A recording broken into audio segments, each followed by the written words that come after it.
DI infections within our hospitals. Thank you. That ends topical questions. The next item of business is a debate on motion number S4M 06455 in the name of Chic-Brodie on behalf of the Public Petitions Committee on petition number PE 1441, flood insurance problems. I think it would be helpful to members and to presiding officers at the outset if I indicate that we have a lot of time for this debate, and if members wish to take interventions or expand on the points that they wish to make, then they will find that the presiding officers will give them sufficient latitude there to do. I call on Chic-Brodie to speak to move the motion. Mr Brodie, you have 14 minutes. Thank you, Presiding Officer. I note your hesitation over the 14 minutes. I am very pleased to open this debate in my name on a motion which I move on behalf of the Public Petitions Committee. I also stand in place of our injured convener, David Stewart, who had a particular interest in the subject contained in this petition. This is the second Public Petitions Committee chamber debate, and I welcome the opportunity to discuss the issues raised with the committee by Professor David Crichton in the petition 1441, which refers to the challenges of flooding and the attendant flood insurance problems. Professor Crichton has had a large number of years in the insurance industry, latterly as a consultant advising insurers across 4 continents. He is a founder member of Every Flag, that's every flood liaison and advice group in Scotland, which groups covered 94% of Scotland's population. This petition was lodged last August, Presiding Officer. The petition highlights the importance of this matter and the climatic changes that we see and experience and every day, and seeks primarily to have the Scottish interests presented and considered in discussions that are taking place between the Department for the Environment, Food and Rural Affairs, DEFRA, a UK government department, and the UK insurance industry. For the record, as matters stand, financial services, including insurance, are reserved to Westminster, whereas flood risk management policy decisions, as they relate to Scotland, are devolved. The Committee is aware that the negotiations between DEFRA and the insurance industry on the current insurance arrangements to succeed those existing agreements were and are enshrined in a joint agreement known as the Statement of Principles, a statement which is due to expire at the end of June this year, in 7 weeks' time. We also know that the Scottish Government has been engaged, even if indirectly, in those discussions as they affect Scotland. It is important, Presiding Officer, that appropriate and very urgent arrangements are put in place from the 1st of July onwards for reasons which I will now try to explain. Flooding is one of, if not the, greatest natural threat that we and the rest of the globe face. Well-documented examples of the damage caused by flooding and its serious long-lasting effects invade our sitting rooms on an increasing basis. In the UK in the 1990s, we had 2 flood events that cost £150 million. Yet, only in the last decade, we have had 5 events. That's 5 events costing £3 billion, 2007 being a particularly disastrous year. Now, a debate on the reasons for this is for another day. It's safe to say a committed global approach to address climate change becomes more critical as each day passes. Scotland, because of its different landscape and its topography, does not face the same degree of flooding as the rest of the UK. Certainly, there have been some examples of severe flooding in Scotland, but not to the same degree as the rest of the UK. This, I believe, this I know, lies at the heart of the petition and therefore the motion before us today. But this is not a them and us debate. There is, however, an anomaly. The anomaly manifest in the background to the motion is that there is an unfairness, an inequity where there is a cross-subsidy which relies on those families in Scotland who are insured against high flood risk, subsidising through a general premium the higher volume and the higher risk of flooding down south. 23.1% of English and Welsh households are regrettably at risk, whereas only 4.5% of Scots households are at risk. It might be helpful, Presiding Officer, if I set out just some of the background to the petition. In 2008, an updated joint statement, as I mentioned, on the provision of flood insurances was agreed with the insurers. According to ABI, the Associated British Insurers, this statement was originally drawn up in 2000, and it was supposed to be a temporary sticking plaster, a palliative while the Scottish Government, the UK Government as well, and ABI worked together to enable flood insurance to continue to be widely available without distorting the market. This statement, the Statement of Principle, identified a number of measures that had to be taken. One, to improve understanding of flood risk from all sources. Two, to work towards putting a longer-term strategy in place, 25+ years was the term stated, to reduce flood risk. And a national strategy which would set out government's objectives and measures backed by local planning and funding arrangements. Three, a retention of a national planning policy to ensure that inappropriate development in flood risk areas would be prevented, and that any essential new development in medium or high flood risk areas would be flood resistant or at least as resilient as possible. And four, to raise awareness in areas where flood risks are significant and to encourage actions to mitigate and minimise that risk of flooding, including reinstatement of flood-damaged property in a much more resilient way. And five, to promote access to insurance for low-income households. For its part, the insurance industry was committed until the end of June 2013, I beg your pardon, to continue to make flood insurance for domestic properties and small businesses available as part of standard policies if the flood risk is not significant. That significance is defined as 1 in 75 chance of the annual probability of flooding. And to continue to offer flood cover to existing domestic property and small business customers at significant flood risk, providing the relevant local authority has announced plans and notified the ABI, the insurers, of its intention to reduce the risk for those customers to below significant within 5 years. Presiding Officer, this agreement ensured that flood insurance for homes in Scotland at risk of flooding would be available.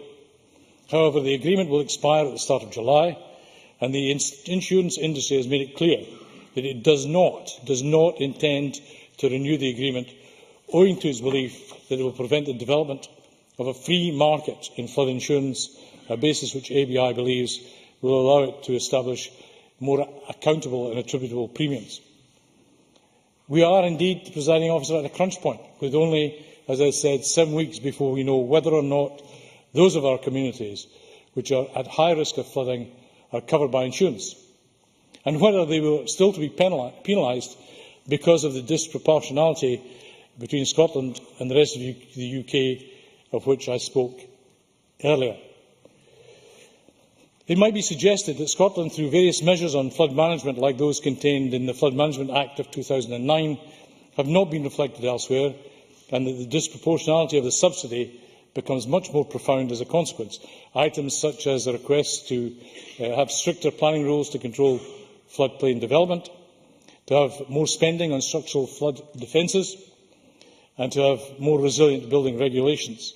These have largely been complied with in Scotland, Wales and Northern Ireland, but not to the same extent in England, thus overall impacting the insurance industry's approach to future agreements.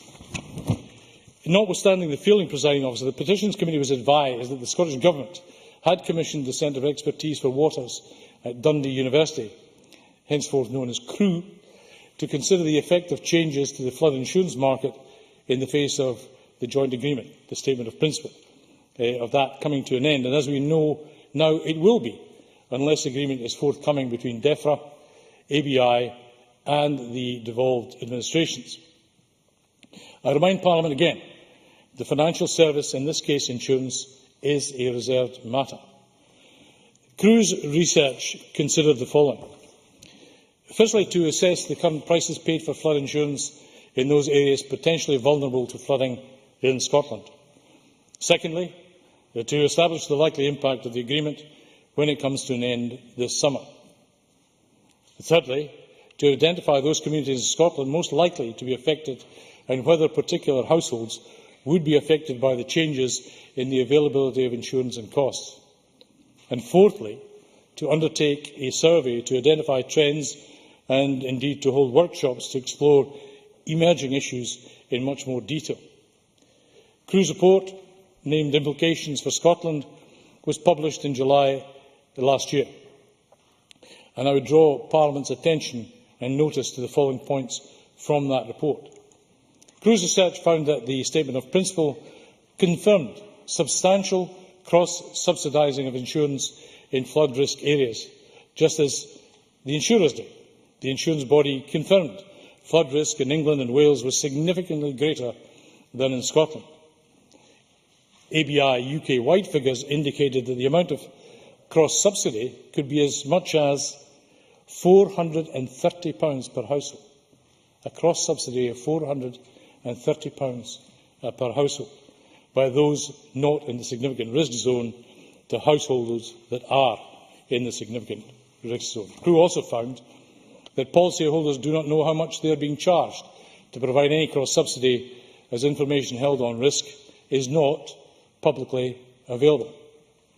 Crew expected that the transparency for the public would improve with the SEPA flood hazard and flood risk maps that were planned for publication during 2013 and now have slipped to the end of 2013, with a flood risk management plan being available by 2015.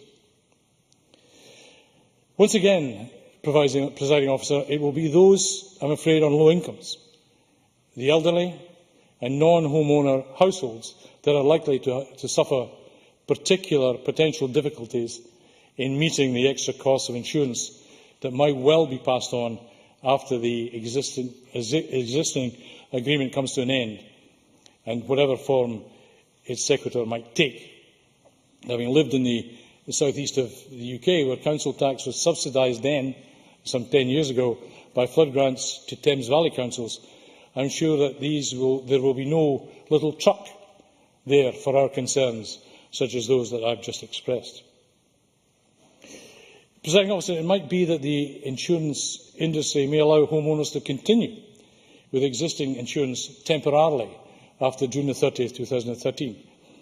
But that very insurance cover could be qualified in several ways. One of the problems had apparently been that the industry had difficulty accessing information on the Scottish Flood Defence Asset Database to allow it to use that data for commercial purposes, to allow them more cogently apply premiums and apply them more appropriately.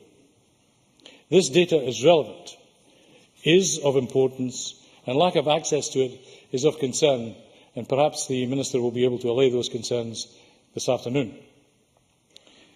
The committee was told that not having access to that data made it more difficult for insurers to compare risk in Scotland to that in England and Wales, where a commercial licence had already been agreed with the Environmental Agency, and that allowed insurers to use data to establish more applicable and fairer premiums. The committee was very disappointed to note that a similar licence had not yet been agreed for Scotland, resulting in the fact that the insurers could not replicate that fairer and applicable premium indicator in Scotland. The committee was advised that SEPA had written to all local authorities seeking permission to share that data filed in the database with all stakeholders, including the insurers. On full agreement, this would be released to the insurance industry so, as I said, that more applicable and fairer premiums could be set. The plan was set for the end of March, and by mid-April, surprise, surprise, no agreement to release because 3 of our local authorities had not responded to the request from SEPA. If I may, Presiding Officer, I would like to assure those councils that when the Petition Committee seeks information, seeks data, we do not do it for fun, but in our duty to the petitioners. And a bit more courtesy and timeliness in meeting those requests is anticipated henceforth. Presiding Officer, the Minister has confirmed that the further work that the Government has done and is doing through implementation of the Flood Risk Management Act, the Reservoir Bill and the National Flood Risk Assessment Plan regarding large-scale flood protection schemes in communities across Scotland. That is good and that is welcome. But I would suggest, and the committee suggests, that time is running out. We may, Presiding Officer, be at something of an impasse, but options for a replacement for the Statement of Principles need urgent consideration, in fact need urgent implementation and agreement if flood insurance in the UK, and here in Scotland particularly, is to be available, affordable and proportionate. And I am anxious that we engage the industry on its proposed Flood RE scheme, which is a not-for-profit flood insurance fund, to deliver a real choice for consumers here in Scotland. Presiding Officer, the issues of cross-subsidy, the accurate assessment of flood risk, the availability of data to the insurers, all of these are of paramount importance if we are to reduce the anxieties and the financial burden that hangs like a dark cloud over some of our very vulnerable households and communities. I look forward to the views of my colleagues across the Chamber this afternoon in what should be a constructive, but I believe a very important debate. I confirm I move the motion in my name on behalf of the Public Petitions Committee. Thank you, Mr Brodie. I now call on Paul Peelhouse. Minister, you have a minimum of 10 minutes. And could I remind members who wish to take part in the debate to press the request to speak button now? Thank you, Presiding Officer. The provision and affordability of flood insurance is vitally important to residents and businesses in areas of flood risk. Insurance is essential for people to be able to continue to live in their properties, to run their businesses effectively and, most importantly, for their peace of mind. The Scottish Statement of Principles on the provision of flood insurance does expire in July, and there is a great deal of uncertainty about what will follow. Although responsibility for managing flood risk is devolved to Scotland, Chic-Brodie is correct in identifying the responsibility for the financial services is a reserved matter. We are therefore relying on the UK Government to reach an agreement with the Association of British Insurers that will ensure the availability of affordable flood insurance post-July. Discussions have been ongoing between the UK Government and the Association of British Insurers for months. However, this is a very complex issue, and although these discussions are closer to a consensus, no agreement has yet been reached. In terms of this issue today, the main thing we need to address is the call on the UK Government to come to a decision quickly, reach a conclusion that is fair to consumers and put an end to this period of uncertainty, and I hope the whole Chamber will echo my call. My officials have been engaged in regular discussions with the other devolved administrations and DEFRA over the past year to ensure Scottish interests are covered in the flood insurance negotiations.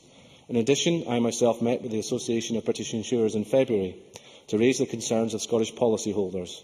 I also recently wrote to the Minister for Natural Environment and Fisheries within DEFRA to request an update on these negotiations. And I am pleased to say, before coming to the Chamber today, I was able to speak with Richard Benyon MP on the latest position in these negotiations. Briefly, if you... I'm just intrigued. When you say that you have been able to ensure that Scottish interests are represented, are there particular Scottish interests that you would define as being different to those of interests of individuals south of the border, or are they parallel interests simply from the point of view of Scotland? Sir. Thank you, Presiding Officer. I think Chic-Brodie has alluded to this, and I will come on to my speech. There are some clear differences in relation to the risk facing Scottish householders. Obviously, the treatment of residential properties is covered by some of the discussions that DEFRA are having, but there are also issues to do with the coverage of social enterprises and other businesses in terms of the protection they have from flooding. There are obviously some areas where there are parallel issues with the rest of the UK, but the main area of difference is the level of risk. Today's debate addresses what can be done both here and in Whitehall. And to that end, I am grateful to the convener of the Public Petitions Committee for raising this issue and for Chic-Brodie for bringing the debate today to the Chamber, so we can air the facts and invite comment from members on the way forward. The first thing I should highlight is that there are significant differences, as alluded to with Jackson Carlaw, between the level of flood risk in Scotland and that pertaining in England, which has a much greater number of properties at risk. According to the most recent assessment of flood risk carried out by SEPA, in Scotland approximately 1 in 22 properties are at risk, whereas in England it is as many as 1 in 6. However, although there are fewer properties at risk in Scotland, overall, in absolute and relative terms, the impact of flooding on these properties is every bit as devastating here as it is elsewhere. Therefore, it is important that any agreement reached with the Association of British Insurers meets the needs of Scottish policyholders. If Scotland were independent, and just to get Jackson Carlaw and Alice Johnston excited at this point, we would be better placed to directly negotiate a deal with the ABI, which is in Scotland's best interest. Moreover, in the meantime, we will have to continue to make representations on this issue to UK Government in order to achieve the best solution possible for Scotland and in the circumstances we face. Recognising that while ABI regards Scottish Government as a stakeholder, we do not directly participate in those negotiations. It is clear at this stage of the negotiations and with the imminent expiry of the Statement of Principles that any proposed solution will take time to put in place. This will require transitional arrangements to be put in place until such time as any proposed solution can be implemented. This is another reason why I have asked Richard Benyon to make sure that Scotland is kept informed of progress on the negotiations so that we can make appropriate arrangements for Scotland. Unfortunately, while I do welcome his letter, his recent response in response to my own letter, it still leaves us in the dark as to what these transitional arrangements might be. However, as I say, having discussed the issue with Mr Benyon today, I am at least confident the issue is being treated as a matter of urgency and that a preferred solution is being developed. As Chic-Brodie indicated, last year we commissioned a piece of work to assess the potential impact of the expiry of the Statement of Principles. This was undertaken by the University of Dundee and identified the groups which would be particularly vulnerable to any increase in the cost of flood insurance, as being those on low income, the elderly and those in local authority or housing association rented properties. Access to affordable insurance is likely to be even more difficult for these groups now the UK welfare reform changes are being implemented and individuals see their income squeezed further. In the meantime, though, we will continue to invest in flood risk management in Scotland in order to reduce the risk of flooding as much as possible. This will make it easier for policyholders to get flood insurance cover. We are working hard in partnership with SEPA, local authorities and Scottish Water to reduce the flood risk in Scotland. There are currently 243 potentially vulnerable areas which have been identified by SEPA in the National Flood Risk Assessment, highlighting those communities most at risk of flooding. SEPA are now developing new flood risk and flood hazard maps which will be published later this year, building on the initial flood risk assessment and providing all the bodies involved in flood risk management with better information for decision making. The better the information we have on flood risk, the easier it will be for insurance companies to ensure flood insurance premiums more accurately reflect the actual level of risk. I will indeed. Thank the Minister for taking intervention. At what point do you think we'll be in a position to quantify the cost of the potential options for addressing the priorities in terms of those flood risk areas? Sir Paul Whelan. I'm assuming, hopefully, there will be some physical nod in my direction if I've got this right, that Sarah Boyack is referring to the potentially vulnerable areas and the cost. The Flood Risk Management Act does set out for each of the potentially vulnerable areas an indicative figure as to the cost of the schemes. What we're experiencing in practice is that some of the schemes which have been brought forward are facing rapidly increases in cost. So it's quite difficult to predict exactly what the cost of remedying each individual flood area of risk of flooding will be and what the ultimate capital cost might be. But we're obviously ongoing interaction on particular projects to try and identify what the outturn costs will be. As Chic-Brodie indicated, it is also important that insurance companies get access to the Scottish Flood Defence Asset Database, and he asked me to give feedback on this. This is a particularly important issue in that access to the database will enable us to take account of the reduction in risk afforded by the construction of flood defences when setting premiums and the level of insurance excesses to be payable, because excesses can, in some cases, be extremely high. I am delighted to tell you and to tell Chic-Brodie that SEPA has now received responses from all 32 local authorities, none of which place any significant constraints or restrictions on the use of the flood defence assets data by any of the existing member categories. This includes members of the Association of British Insurers. Going forward, this means that the financial benefits to households of lower insurance premiums should be faster in coming forward when investment is made. The Scottish Government is currently looking to fund further research on a blueprint for property-level protection provision through local authorities to find the best system for homeowners, residents and businesses to protect themselves. It's worth pointing out, it's often overlooked, that individual property owners and property occupants are responsible for protecting their own properties. My own office in Howick is currently being fitted with such measures, and I was very impressed by SBC, Scottish Borders Council's service. Earlier this year, I launched the first targeted coastal flood warning schemes for the east coast of Scotland with SEPA. This will benefit coastal communities from Eyemouth to Arbroath, and the new system will enable people to take action to protect their possessions and properties before flooding occurs and reduce the damage costs as a result. Additional flood warning schemes are under development, and the one for Stonehaven should be operational in autumn this year, and the one for Murray Coast in spring of 2014. These additional schemes will take the total number of flood warning schemes in Scotland up to 249. The Scottish Government is continuing to invest in flood protection schemes. As part of this commitment, the Scottish Government, in partnership with COSLA, looked at the mechanism for funding large-scale flood protection projects and agreed for this spending review period the flooding component of the general capital grant should be targeted towards major new projects. The distribution of this funding being agreed between COSLA and the Scottish Government. There were 3 schemes successful in bidding for funding in the first round of applications, Gala Shields, Forres and the River Ness, and a second round of applications will be carried out later this year. As part of the General Capital Grant, the Scottish Government currently funds local authorities to the tune of £42 million per annum, as we attempt to overcome decades of underinvestment. We have raised funding from an average of £5.5 million per annum in 1999 to 2007 to £42 million per annum in 2007-08, from 2007-08 onwards, which we have committed to continue until 2015. In February, we also published the Surface Water Management Guidance. This guidance was an important step towards a collaborative approach to the management of surface water flooding in Scotland. It was developed jointly by the Scottish Government, local authorities, Scottish Water and SEPA through the Scottish Advisory and Implementation Forum for Flooding. This will help the bodies involved in managing surface water work more effectively together. The Scottish Government will continue to work in partnership with SEPA, Scottish Water and local authorities to protect more communities from flood risk. The creation of 14 new local plan districts brings together the key players in each area, enabling them to take strategic, coordinated decisions in partnership on how best to target their resources in a cohesive way. These partnerships will develop local plans to tackle flood risk, which will target resources where they will be most effective in reducing that flood risk. The Scottish Government will continue to make representations to the Westminster Government to encourage them to reach an agreement which ensures that flood insurance is both available and, crucially, affordable in Scotland.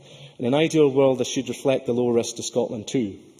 This, combined with our continuing work to manage flood risk, will create a safer, stronger and more secure environment for Scotland's citizens and businesses, both now and in the future. And I urge Parliament to recognise the efforts the Scottish Government is making on behalf of Scottish policyholders. Thank you. Thank you very much.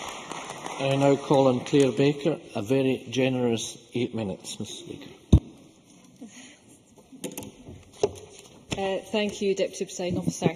I'd like to start by thanking Professor David Crichton for bringing this petition on flood insurance to the Parliament and the Public Petitions Committee for securing this afternoon's debate. The petition calls on the Scottish Government to ensure Scotland's interests are represented in ongoing negotiations over home insurance for flooding. But discussion of the petition has raised many other issues. I know that flooding is a matter of concern to the RASI Committee, and I hope today's debate can contribute to their considerations. As MSPs, we have seen increasing instances of flooding in our constituencies and regions, and know the impact it can have on families and communities. My region is one which has been particularly affected recently. Last year, a home in Dura-Den was severely damaged and up to 30 families had to be evacuated from their homes when the River Eden burst its banks. In December, the Eden also burst its banks between Ladybank and Kettle, causing severe flooding for some homeowners. And within the region, Perth has been particularly badly hit in recent years, causing a great deal of stress to residents. And I noted that in evidence to the committee, the risks that were potentially faced by Orkney and Grangemouth were highlighted, and the potential impact of flooding on the economy and energy supply was also discussed. So flooding is a problem which is not reducing in Scotland, and we as a country, not just homeowners, must respond to the challenge. The response is complex, but as the Stop Climate Chaos briefing recognises, solutions can be as much about land management as anything else. Flood prevention and management measures must include more use of land and natural ecosystems to store water or buffer at-risk areas, and instead of just relying on carbon-intensive and costly infrastructure, which may not be sufficiently flexible enough for future needs. And I know it's an issue we've discussed with the Minister in terms of Scotland's biodiversity strategy. But today's debate is particularly about the issue of flood insurance for individual households. The flooding of a home is traumatic and the consequences can be devastating. The provision of insurance is therefore vital so that individuals and businesses can provide themselves with a level of security. Payments need to be affordable and accurately reflect the level of an individual's risk. If not, they are at risk of leaving themselves and others vulnerable.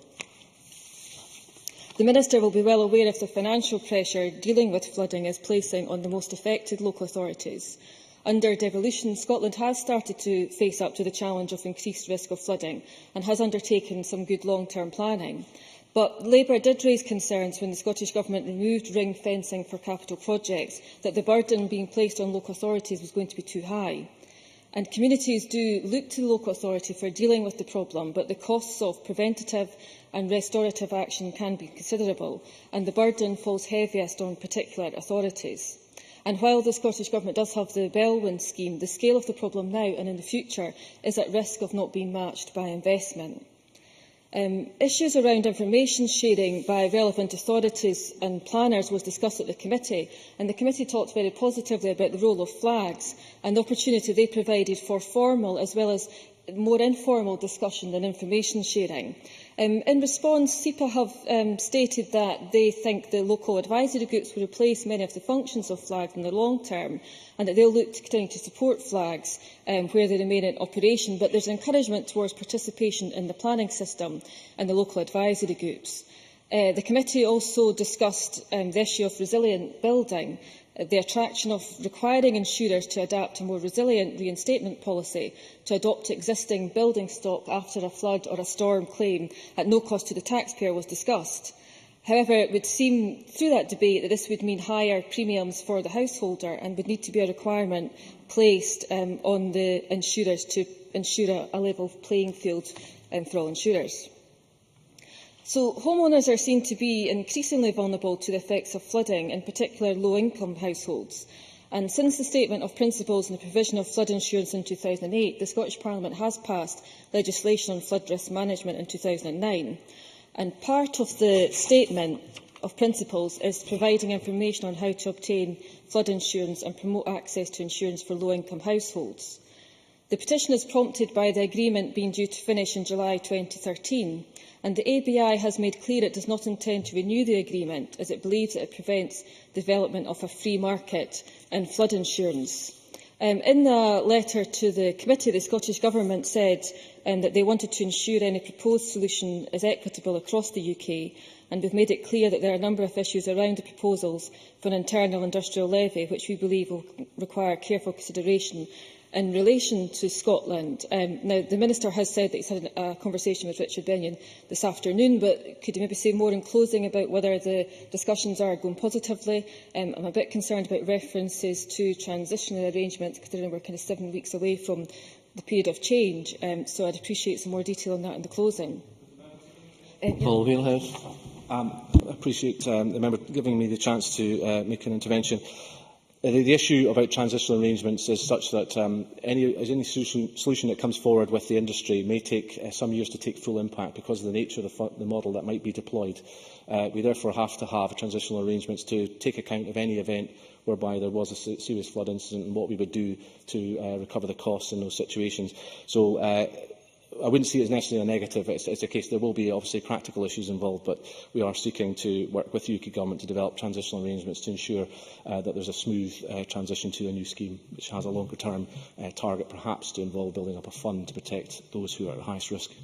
Thank you for that. I don't know the intentions of the committee, but it might be helpful if the Minister was to respond in a more formal way to the committee on where we expect to be by July.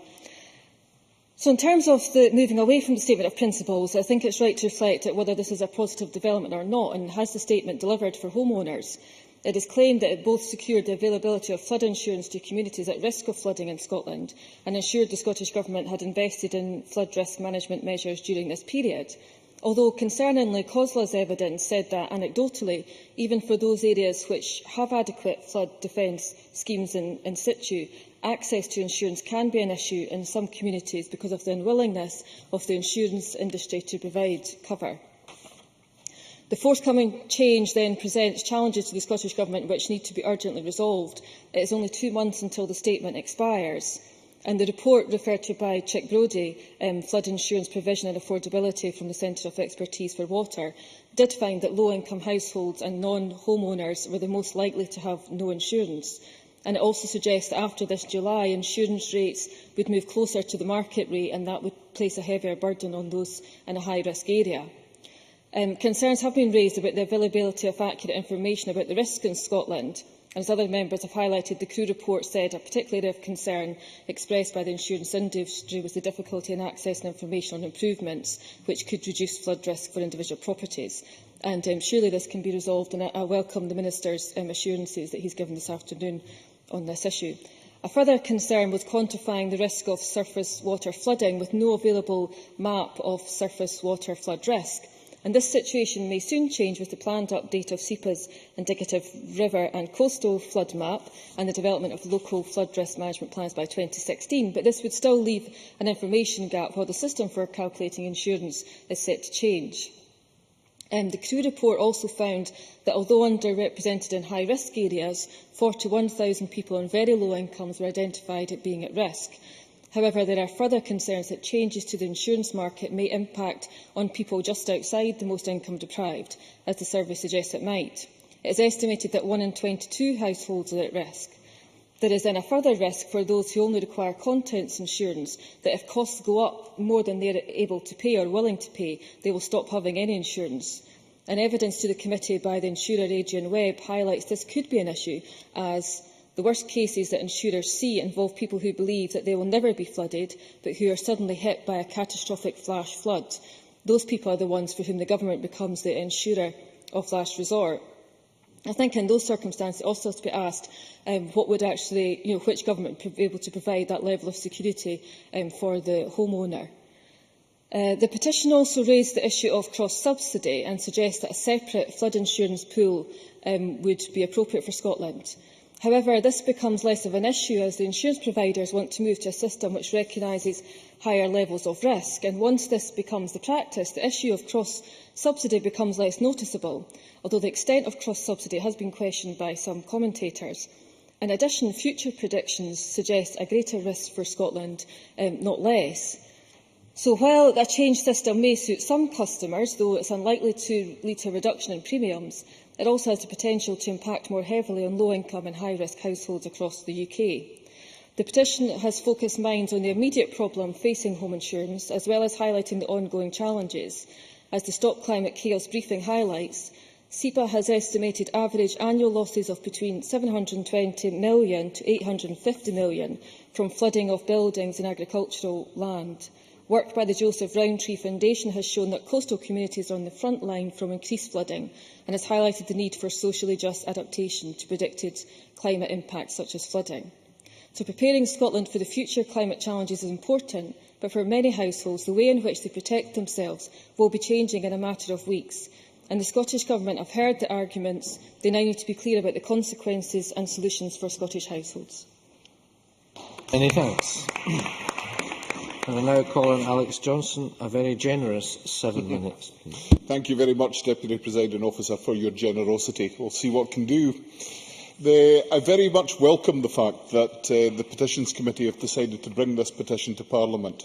Professor Crichton's petition is, as has been pointed out, specifically about ensuring the representation of Scottish interests in the negotiations which are taking place. But on an afternoon like this, when there seems to be plenty of time available, I think many of us may take the opportunity to talk at some length about the impact of flooding in Scotland and the impact that has on the insurance industry and insurance premiums. Now, as has been pointed out, the papers for this, preparing for this debate, and has been pointed out by Chic-Brodie in his opening remarks, is that Scotland does not face the same degree of flooding as the rest of the United Kingdom, due principally to differing topography. Well, that is very much the case, but Scotland's differing topography can, in fact, cause some of our most severe problems. And that is the one that I hope to talk a little about before I go on to deal with the broader issues, because I am lucky, if that's the right word, to live very close to the area that was affected by flooding in Stonehaven. Stonehaven was first affected by serious flooding as long ago. Well, it has been affected a number of times, but it was badly affected on the first Sunday in November 2009. As a result of very heavy rain in the catchment area of the Carn Burn, the burn rose, it closed the gaps under the bridges and it spilled out into the streets. Stonehaven had experienced floods before, but this was the first in modern times and certainly the worst in living memory. The effects were quite devastating on a significant number of businesses and homes near the foot of the new town, but particularly in the High Street area of the old town.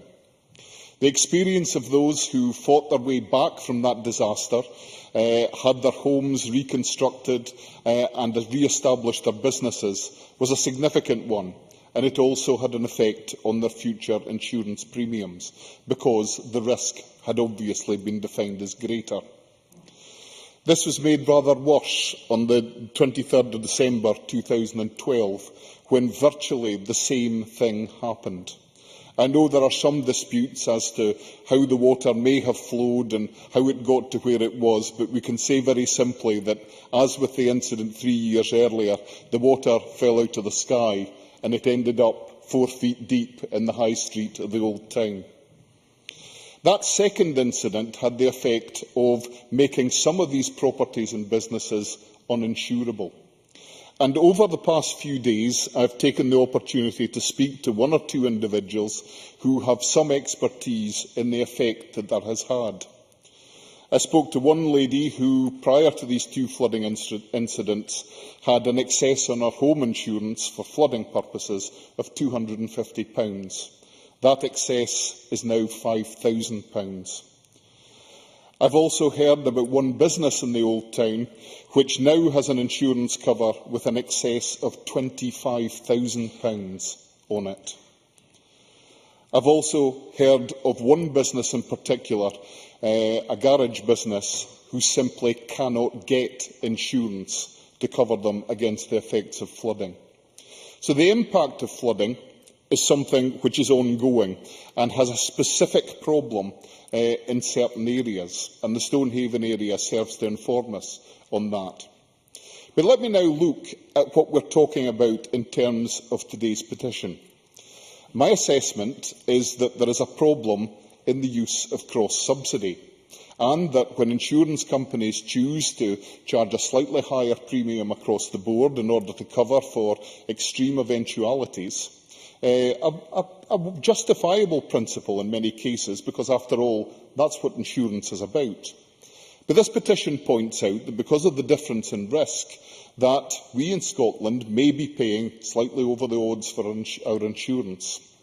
And sadly, the problems that this petition will deal with don't actually deal with the problems of those who are already in an extremely difficult position in relation to their own insurance.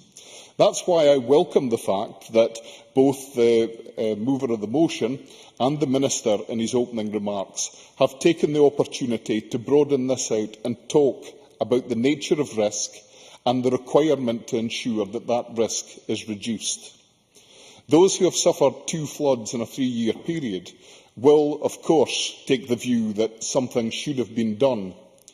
But I welcome the fact that the current Minister, Paul Wheelhouse, was very quick to visit Stonehaven after the second incidence of flooding, the first for which he had ministerial responsibility.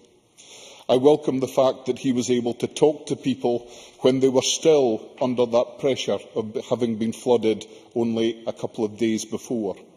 And I welcome the fact that he has continued to take a positive interest in the case.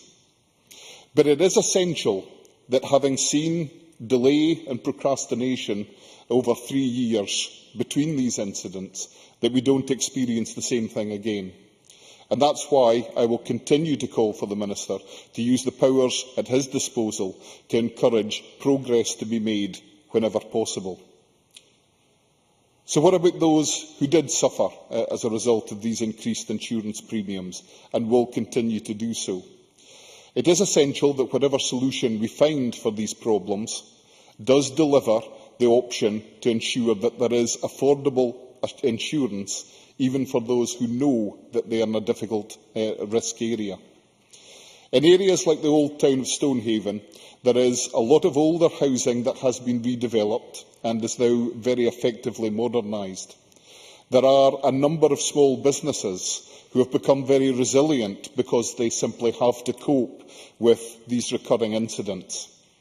But the alternative, if we do not find one, is to have these areas of the town largely abandoned, to see the businesses move out and perhaps see the houses remain empty. I don't want to see that happen. When I visited yesterday, the High Street was full of workmen's vans, workmen who were in the houses and in the businesses doing the work to return the town to its former glory, to prepare it for a tourist season, which they hope will be successful, and to ensure that everybody gets back into their house at the earliest opportunity. I believe that the Minister has got the correct approach to this, and in spite of his little poke about being better off independent, we'll forgive him that one on this occasion. In spite of that, I believe that if we do the right thing, if we follow the right course of action, that we can both find a way to ensure that insurance is affordable across the board for those who require it in Scotland, and more importantly, that we find ways to ensure that those who have been hit, and in some cases hit again by flooding, will find a way to get affordable insurance and to continue to plough their course against Scotland's increasingly intolerant elements. Thank you very much. And we now move to open debate, and I call on Nigel Dawn to be followed by Anne McTaggart. A very generous 6 minutes, Mr. Dawn. Thank you very much, Presiding Officer. I will be grateful for your generosity, as will my constituents, because sadly my constituents know more about this subject than probably any other constituents in Scotland, and of course Alex Johnson is one of them. We have had plenty of experience, and I would echo at this point my thanks to the Minister for coming up on Christmas Eve, as I recall, to see the problems firsthand. I think that was very much appreciated by all of us involved. Alex Johnson quite rightly mentioned the flooding of the old town in Stonehaven on the 22nd and 23rd of December last year. He didn't have time, but I will make time to mention that only a week before, the north end of the beach had actually been flooded, but this time by a high tide and a very strong easterly wind, which wreaked a great deal of damage, and must have been a quite dreadful experience for some of the elderly folk who lived up there in sheltered housing, to which I suspect they still haven't yet returned. That really was quite dreadful, and only a week before the events which Alex Johnson has helpfully already discussed. On the 21st of October last year, again in my constituency, but rather further south, I was wading through the overflowing South Escott Brechin in River Street. With a few sandbags, we just about got away with it, but it really was that close. And again, the Minister has been and seen that, and of course there is a scheme. The Minister is well aware of that, and I'm sure anybody else can see that. That needs a significant amount of money. That is just about ready to go, and I hope that will be proceeded with very rapidly. The whole of the Mearns experienced very heavy rainfall. There was widespread flooding, especially in Fetterken, a shop literally flooded straight through and disappeared down the alley. Marykirk, Auchenblay, St Cyrus and down to Edsall, which of course is in Angus. Significant problems lasted for a very long time. Now they're all being addressed, and I'll come back to that. But we do unfortunately have considerable experience of water. Several things have followed though, and I suppose inevitably there are some good things. Some local flood action groups have sprung up in most places to improve communications and resilience. They have enabled, I think, people on the ground to help the officials who are working on this within the councils to develop good solutions. You would expect that. They've also worked to improve warning systems both to residents and to first responders. So I think it's probably fair to say we are already in a better place should these things happen again. But I think we recognise these will happen again. I think one of the other things that emerged from this, and a lesson that maybe hasn't been entirely learned, a lot of what happened in Stonehaven had something, at least, to do with the effect of trees and other flotsam which were just left lying around, if you like, and naturally came along in the floods, tended to block culverts and bridges and certainly helped them to overflow. I think that's a lesson, actually, I'm not convinced everybody's really learned yet. I'm not sure we're actually clearing the stuff in valleys as fast as we should be. I'd also like, Presiding Officer, to acknowledge the contribution of the police, fire and rescue and ambulance services, local volunteers and many local authority employees. Actually, their actions were exemplary at the time. There were, of course, existing flood wardens who did what they could. And I do want to mention the Stonehaven Flood Relief Fund, which, again, Alex Johnson will be very well aware of. The Minister and I think Alex Johnson as well, were in the Town Hall on Christmas Eve to see the response of the community to try to make sure that the children and families who'd just literally been washed out of their homes were at least going to enjoy something that Christmas was just genuinely heartwarming, and I think we should put that on the record. Part of the response to that, of course, is the Scottish Flood Forum and the indefatigable Paul Hendy, who's been providing advice and encouragement, and I do have a report from him which I'd like to return to a little bit later. I'd also like to acknowledge the Bellwyn Fund, which of course has been implemented, and the considerable assistance which the Scottish Government has provided to Aberdeenshire in its hour of need across several locations. But coming to the issue which is the point of the petition before us today, and that is insurance. I think the first thing I need to recognise is that the officers of Angus and Aberdeenshire councils are working hard, applying intelligence and good thought and engineering, and that there are many opportunities for local authorities in my area, and I'm sure others, to undertake schemes to reduce flood risks. And I use the word reduce because I think we all do now understand it's never going to be eliminated. This is only about reduction. These schemes, right the way across my constituency, will of course be prioritised. They should be. Inevitably, officers and councils will be concerned about the greatest good for the greatest number. That's the normal way of doing things. We will be concerned about value for money, and inevitably we're trying to make the best use of scarce resources. Now, that does mean that for my constituents and every other members here, there will inevitably be some who find themselves at the bottom of the list, and for practical purposes actually not on the list, because you never work your way up this kind of very long list. Now, I recognise the issue of cross-subsidy, which others have already referred to, but I would like to make the point here that regardless of cross-subsidy across countries, because this has nothing to do with borders, an element of cross-subsidy is absolutely essential in insurance.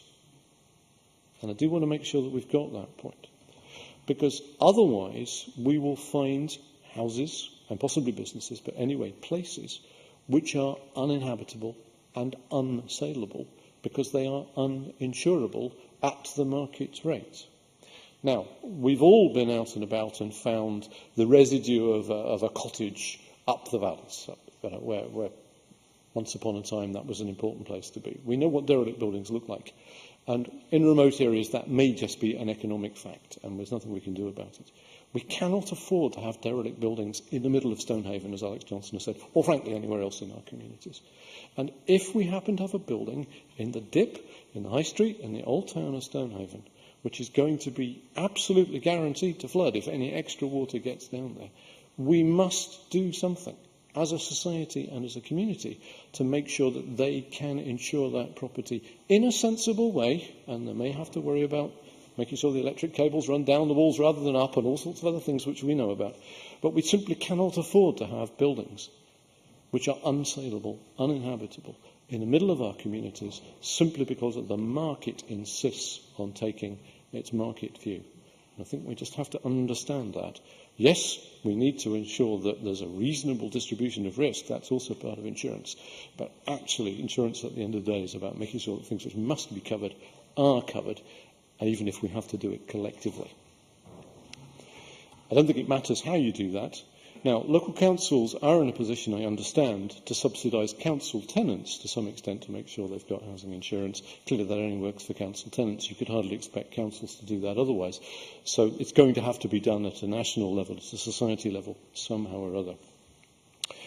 Can I return to this briefing from Paul Hendy and just pick out one or two things. He has compared the Scottish Flood Forum's inquiries in 2009, when Stonehaven was flooded, as Alex Johnson's already mentioned, and in 2012.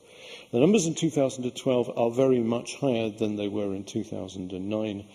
I'd like to point to some significant numbers. There have been at least 6 inquiries this time around from people whose excess on their flood insurance has been above £1,000. Alex Johnson again has already mentioned some figures. The numbers that I have here is 3 cases above £3,000 and 1 case that is at least £10,000. Now, I would suggest to you, as a normal home owner, that means your contents is uninsurable. Those kind of numbers. OK, if the house actually falls down, clearly you're going to be covered. But in the context of insurance for ground floor contents, that's effectively uninsurable. Now, that has a knock-on not only for the state of mind of the person who's then trying to get back into a property that was flooded 3 years ago, but how on earth do you sell that house to somebody else whose mortgagor is going to say, what's the insurance risk? Okay? So I return to the basic fact that whilst we may not mind having derelict properties out and about, we cannot allow that to be the position in our communities, Stonehaven being the most obvious one, but there will be others. And we do have to ensure that whatever solution is come up with does recognise the need to subsidise people in that desperate situation, because I think that's the word we might use. Might I just have 30 seconds, Presiding Officer? Take as much time as you like. That's a risky thing to say, but OK, in which case let me do it.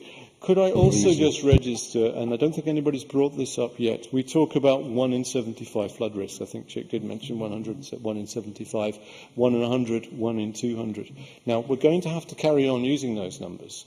I think one of the things we're going to have to recognise is that those are historical numbers. We'll carry on using them, but a bit like the rateable value, they will very quickly, and possibly already, mean absolutely nothing, because 1 in 200 risks are now going to materialise considerably more frequently than 1 in 200. And it might be sensible if we do something to change our terminology in this so people understand what we're actually talking about. That's not the problem for this afternoon, but it's a problem we do have to address. Indeed, of course. All wheelhouse. Extend the speech a little bit longer.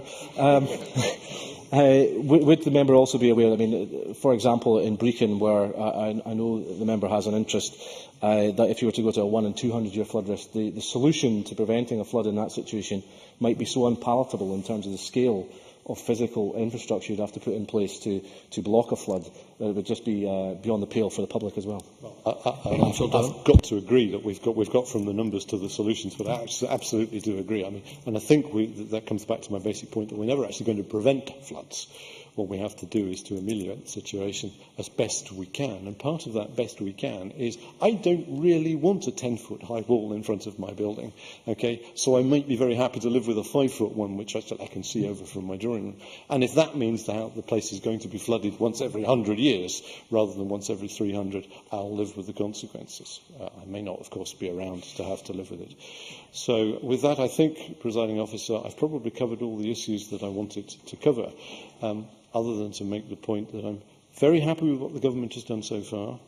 I'm very much hoping they will come up with the money that Brecon needs, because that solution I think we do now understand. And we do need to ensure that there is enough public funding.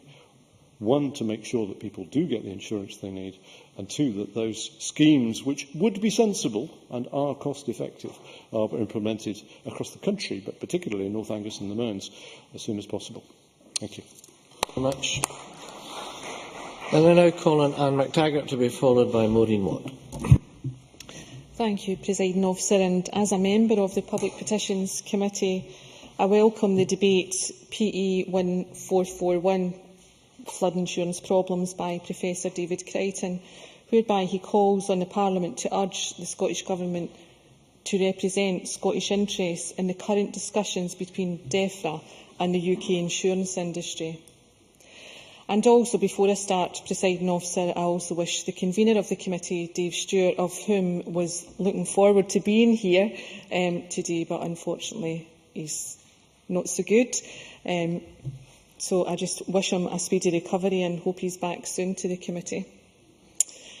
I would like to highlight the growing concerns of many constituents about the hesitancy of insurance companies to provide cover against flood damage to their homes.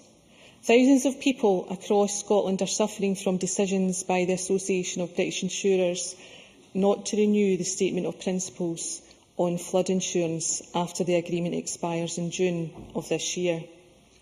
As a result, policyholders in high-risk areas have been left with no assurance that they will be able to secure affordable insurance policies to cover their assets against natural disasters. Failure to reach an agreement will mean that the cost of household insurance will be likely to rise substantially for ordinary homeowners. This will result in many families being priced out of an insurance policy that would provide protection for the single biggest investment in their lives, their home. Presiding Officer, this is not an insignificant or isolated issue which affects only a small number of properties located around the coast or near large rivers. This is a huge issue for thousands of households throughout Scotland. We know that 4 out of the 5 wettest years on record have been since the year 2000. And I think we've all got the umbrellas to prove that, and the frizzy hair.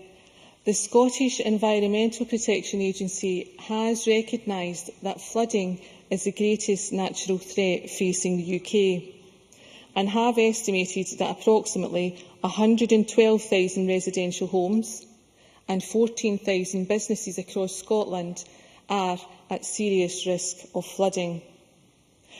1 out of every 22 homes and 1 out of every 14 businesses in Scotland are presently considered to be at risk from coastal, river or surface flooding. This means that a huge number of homes and businesses throughout the country face dramatic increases in the cost of insuring their homes. If a workable solution is not found in the near future through negotiation between the insurance industry and government. However, it is my understanding that some positive steps have been made in reconciling some of the issues highlighted by the Association of British Insurers and the working procedures of the statutory bodies charged with oversight of flooding concerns. Such an agreement has already been reached with 29 of the 32 local authorities, meaning that relevant information can be shared through the Scottish Flood Defence Asset Database with stakeholders, including insurance bodies, for task of price setting. I welcome this development and recognise that much more collaboration is needed between local authorities, government and the insurance industry to bring about a resolution that benefits homeowners in areas most at risk of flooding. I am concerned, however, that the date of extinction of the previous agreement is fast approaching and that families and businesses in Scotland would appreciate the certainty that a renewed Statement of Principles would bring. I urge stakeholders to work together with urgency so that we can provide affordable, comprehensive insurance policies for those individuals who are at risk of being unable to afford the most basic cover for their property against the threat of national disaster. Thank you. Thanks very much. I now call on Maureen Watt, to be followed by Marco Biaggi. A generous 6 minutes. Thank you, Presiding Officer. Although a substitute member of the Petitions Committee, I wasn't involved in hearing the evidence on this topic, although I have been substituting in recent weeks, because although David Stewart is incapacitated, so of course is my colleague Adam Ingram, and we wish them both a speedy recovery. But I welcome the petitioner, Professor Crichton, in bringing his considerable knowledge on this subject to the committee and highlighting the problems that are faced. I suspect you don't have to be on the committee to know about the problems, because I think many MSPs have people coming to their surgeries with problems related to flooding. I welcome the positive work of the Scottish Government in working with DEFRA and the other devolved administrations and the Association of British Insurers to make flood risk information more widely available, and so that those at risk of flooding can have insurance that is affordable to them. Insurance, of course, is absolutely necessary and a necessity, but it is a pain to organise and to read the small print and hope that everything is covered, which is why it's very important that agencies such as SEPA work with the insurance industry to make things better for our constituents. I understand that obviously data sharing has been an issue and that the ABI don't have access to the Scottish Flood Defence Asset Database when setting premiums. And this makes it obviously much more difficult for insurers to take into account flood risk when setting premiums for people in Scotland. SEPA has been working with local authorities, and I was pleased to hear from the Minister that now all 32 local authorities have responded to the requests.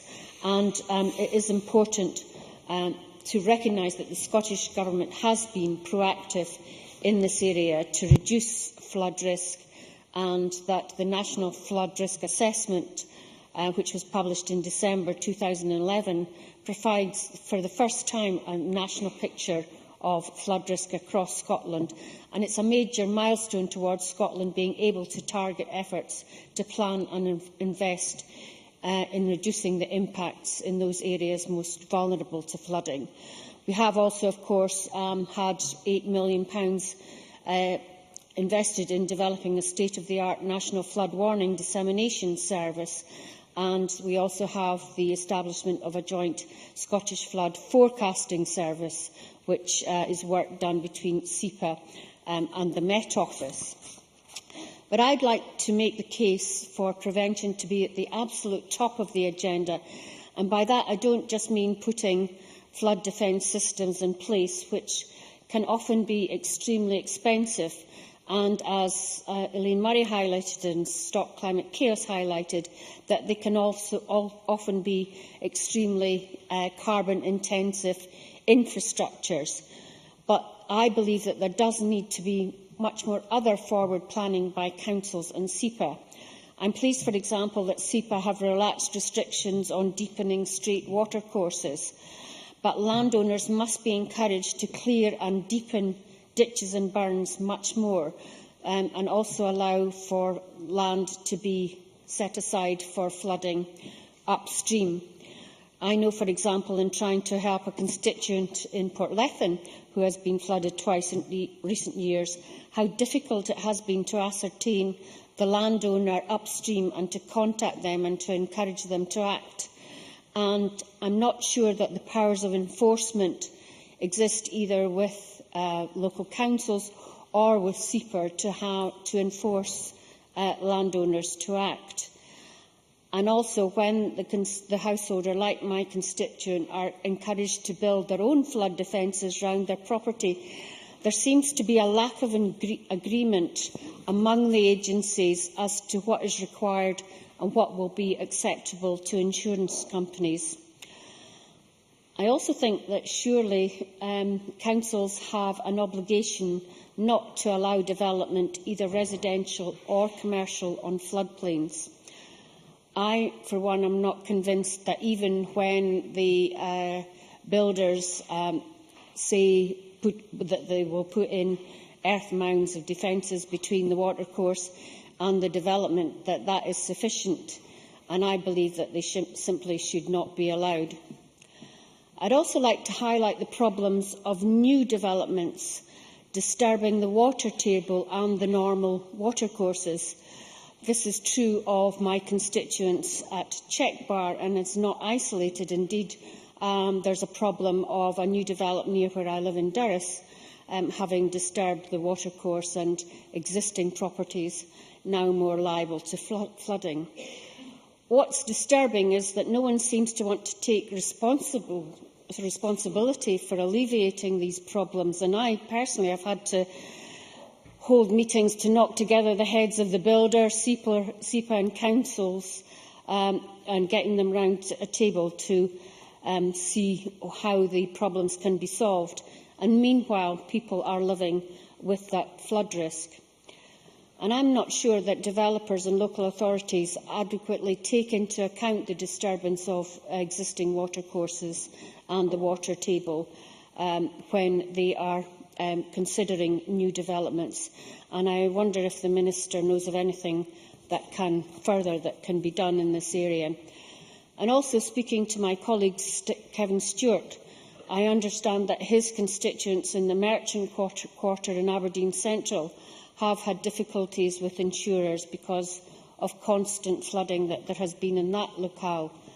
Kevin has told me that many of the businesses affected have had to wait ages for payouts and may face the prospect of not getting insurance at all unless Scottish Water and the Council resolve the problem to the satisfaction of insurance companies. And as others have mentioned, for many small and medium-sized businesses, one flood is a tragedy and may tip them over the edge. To face more than one flood is often far too much for them to bear, particularly when insurance companies leave them in the lurch. Presiding Officer, I know that while some householders have experienced flooding, do not have a good experience, some insurers do try to help as much as possible, but we need consistency across the industry. So something does need to be in place to replace the statement of principles. Presiding Officer, I hope that the flood risk assessment maps and plans produced under the Flood Risk Management Scotland Act 2009 will provide information which will enable the insurance industry to offer premiums which more accurately reflect the risk involved, so that the lower risk in Scotland is reflected in the premiums, and that the information held on databases can be shared with the industry so that each individual's premium more accurately reflects the risk. Many thanks. Now I call on Marco Biaggi to be followed by Helen Eadie. Are you still being generous, Presiding Officer? Pretty, yes, pretty. We will use up our time eventually, but at the moment you're in good place. You're easily mistaken for Father Christmas today. There are, as I think many of the speakers have said, there are really two issues at play here. One is the petition's direct call from Professor Crichton, which sets out a very important case on Scotland's contribution to the UK-wide flood regime, or whether there should be a fundamental change to that arrangement, while the other is the very closely associated question of whether there will be a UK flood regime at all, as we've seen news report after news report giving signals that there is all but an impasse between the UK government and the insurance industry. As we've heard, the very long-standing agreement to provide such a UK-wide provision expires on the 30th of June. And it's like a great grandfather clock looming over us, with the clock ticking. Every swing of the pendulum is another moment towards that deadline. While I'm obviously recognising that transitional arrangements are less than ideal, I welcome that the Minister was able to refer to those, because clearly I think we're at a stage now where a firm deal that would set out the matters after the 30th of June is probably beyond us in terms of timescales. But if there are going to be transitional arrangements, it shows that the wildness of the free market won't be entirely released on all of those households that we represent that have issues with flooding. And let's not make any mistake about that. Back in March, the AXA UK Chief Executive Paul Evans warned that unless there was an agreement between the ABI and DEFRA, homes in flood risk areas would become unsellable. His views are shared throughout the industry, and worryingly it does seem to be a bit of a who blinks first negotiation process at the moment. Before the new year, there was other media comment that a deal really had to be in place by Christmas in order to come into effect over the summer. Deadlines just keep pushing by, and we're really none the wiser. In April 2000, to go back some time, the water of Leith burst its banks in my constituency in a flood that no one who was there has forgotten. Hundreds of households along it were affected. Murrayfield was inundated, and I don't just mean the area, I mean the stadium, and anybody who's seen those pictures will remember it.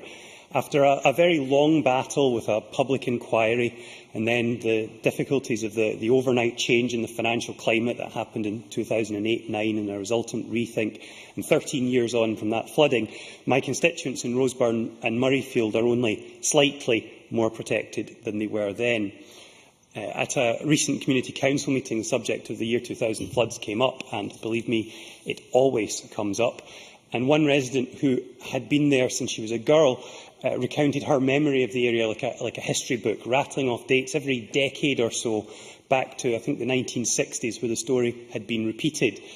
There was a near miss last year that probably under other circumstances would have been the next instalment in the recurring cycle of flooding in that area. But fortunately, as a result, in no small part to the works upstream of the Braidburn funded by the Scottish Government, we have seen a slight reduction in risk. But the water of Leith remains much more than once in every 75 years under the current projections. And so even right now, those constituents face crippling insurance premiums. That's before all the concern about climate change that means that figure is going to have to be reviewed. And when you hear from someone that they've just had a message from the flood alert system, you think, yes, the flood alert system is valuable. You'd rather have it than not. But what a warning to get the first thing in the morning. Your house may be flooded today. Take action. That is a traumatic experience, and that is something that people of Murrayfield and Roseburn really do want to put behind them. And thanks to Scottish Government funding to the Council, we have flood defences further down the stream at Stockbridge and Warriston, but budget overruns mean that next year, while Roseburn might finally see diggers in the ground, it will only be for a trimmed-down scheme, a second-best alternative paid for with leftovers. The solution for Gordon MacDonald's constituents further along the water of Leith and Longston is even further off. As the Minister well knows, I have lobbied the Government quite extensively on this. As recently as Tuesday of last week, we met when I pressed for a seat at the table for Edinburgh in the next round of national funding, and I sense that the Government's opinion is that they will be guided by COSLA on the crucial issue of eligibility. Because the key for my constituents in flooding and in being able to protect their homes and also to insure their homes is that eligibility is expanded to older flood schemes that now need additional support due to the changed financial circumstances. Obviously, that will result in a more crowded field of applicants, but there is more chance for my constituents as one amongst dozens competing for funds than one left out of the competition entirely. Yes, of course. Letting me make an intervention. I think the points he makes are very valid. Edinburgh was most unlucky because it just missed the cut-off of the 80% funding, and the scheme has ended up being funded by the Council. So I welcome his lobbying of the Minister. In terms of a solution, do you agree that those areas that have disproportionately experienced flood investment, it's a huge burden for the taxpayers of that area to bear? And do you think there's a point at which we need to look at a national approach, which is not just about bidding, but enabling local authorities to have some certainty about the issue? Marco Biaggi. Well, it seems to me you either have a system whereby local authorities make individual decisions out of their individual pots, or you have a nationalised system, and that the nationalised system will always have an element of bidding there. I think it isn't fair to say that local taxpayers have borne the cost of the Water of Leith scheme, because there has been funding from the Scottish Government through the General Capital Grant. It hasn't been ring-fenced, but the criticism of any flood funding being de-ring-fenced is that a council could take it and spend it on something else, whereas every party to the Water of Leith project is quite clear that the City of Edinburgh Council has taken the money that was given as a result of flooding and spent it on flooding. That's quite a substantial sum, and it has delivered a great deal, but we have difficulties with the contractors and all the other issues that come across major projects, and so we're left in a less than ideal situation. There may be other MSPs. I know that certainly in Renfrewshire there have been applications that have been ruled out because of eligibility on the same basis of Water of Leith, and I would urge MSPs from across the country that may be affected similarly to lobby COSLA, just as I will, to try and get their seat at the table. My constituents want this protection, and I think it would also be perverse if it wasn't reflected in their insurance. I really welcome that a commercial licence, the commercial licences are now likely to happen as a result of the 32 local authorities giving their consent. because today SEPA's flood risk map shows Roseburn and Murrayfield in the at-risk zone, but it also shows Stockbridge just down the water of Leith in the same at-risk category, even though their defences were, at the point of the map being completed, virtually in place. There are three very distinct groups here that the new insurance regime really needs to capture. It really needs to ensure that in Stockbridge, where you have the defences in place, that the insurance does reflect that protection at least somewhat, that, to use the example of my Roseburn constituents, that they will be able to get insurance at all. And also a third group, the largest group in my constituency, probably everyone else's constituency, those with little or no risk at all, who really do deserve Professor Crichton's core point being taken on board at least somewhat.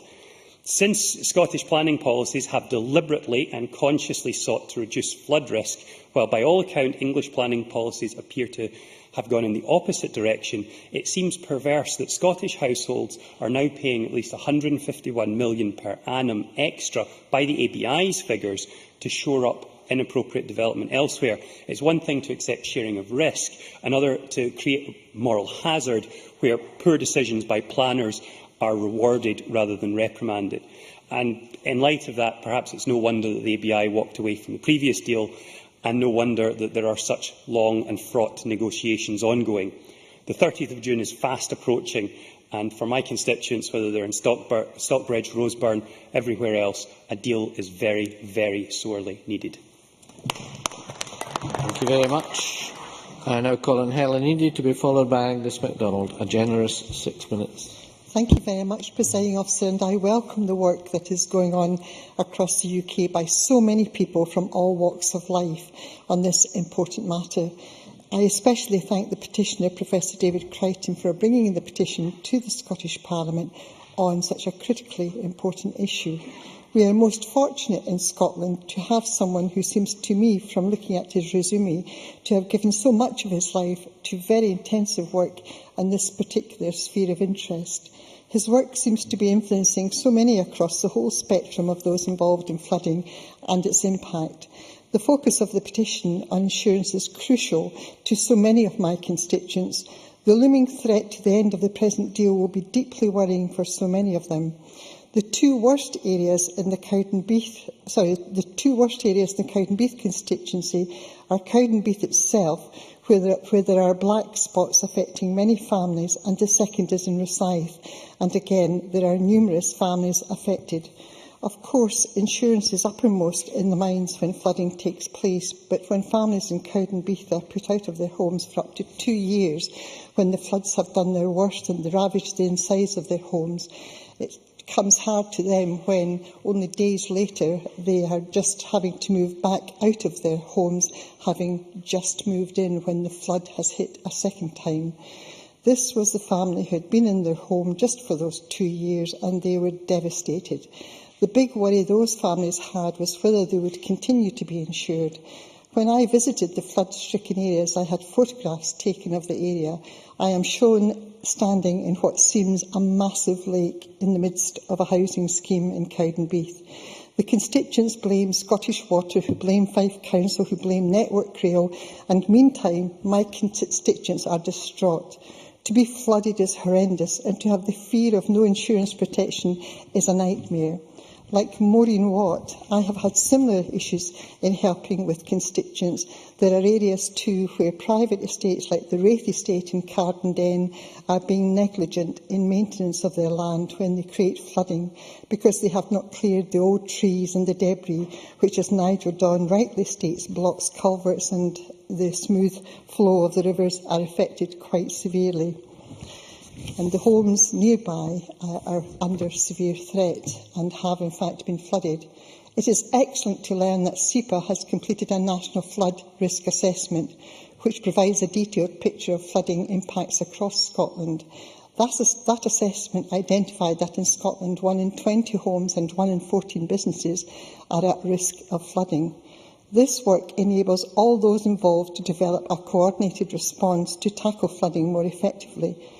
Fife, with its huge coastline, is amongst the most vulnerable in Scotland.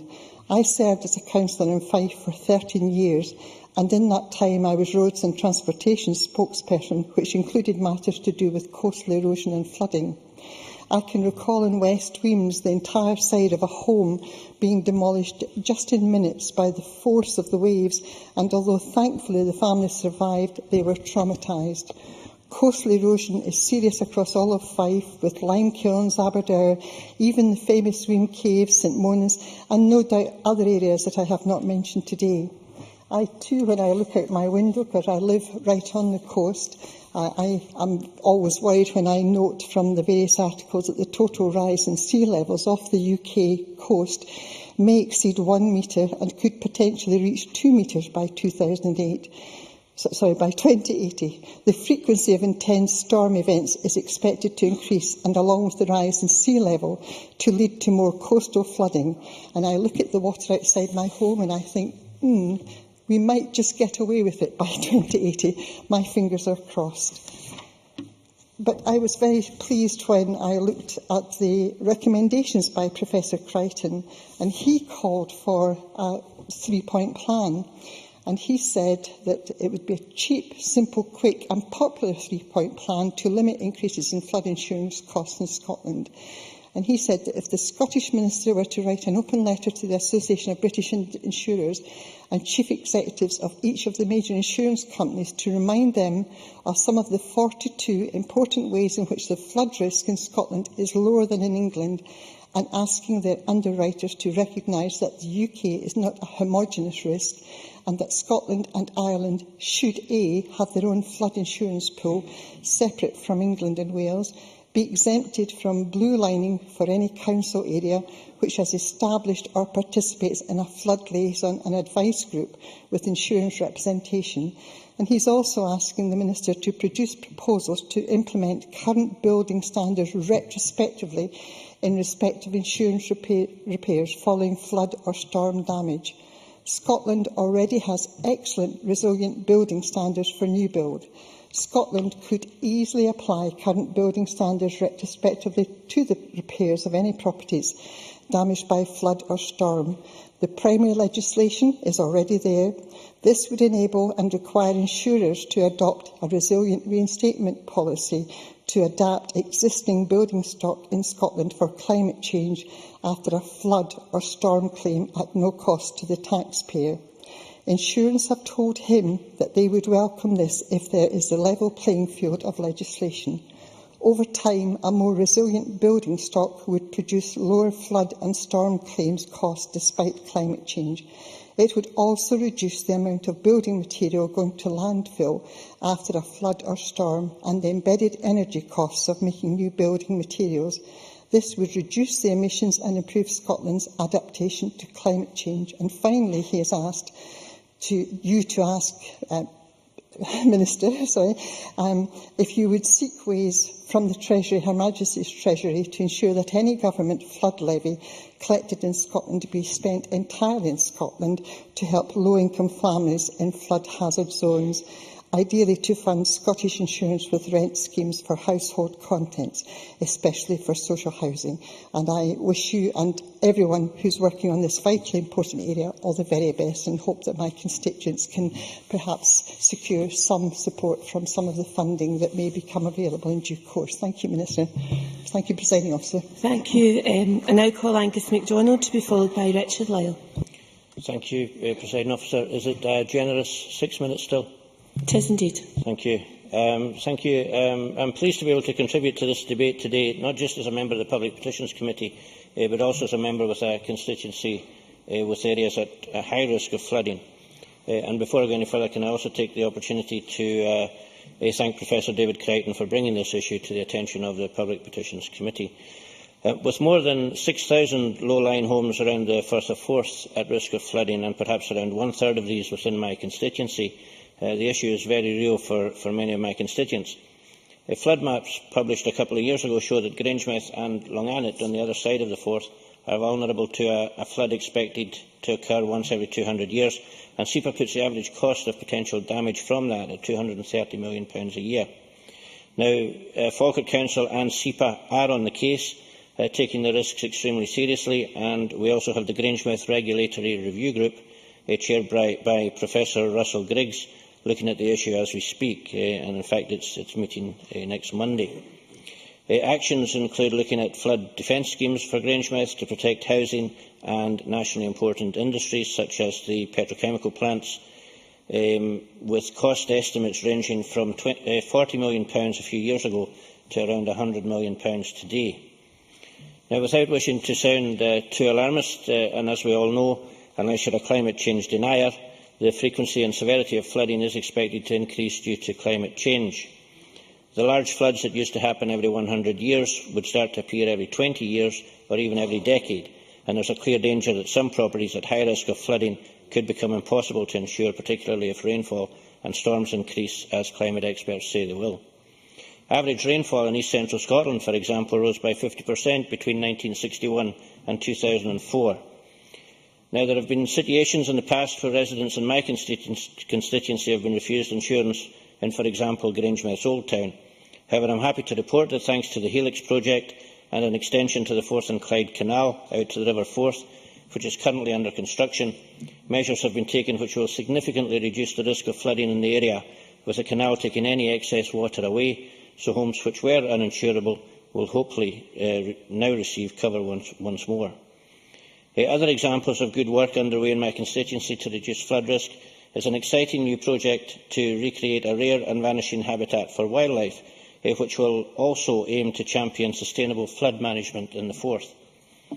Entitled Skinflats Tidal Exchange Project, or Step Forth, the £150,000 project has seen the transformation of agricultural land at RSPB Scotland's Skinflats Reserve through the excavation of pools and creeks and the insertion of a pipe into the seawall to allow the Forth to flood the site.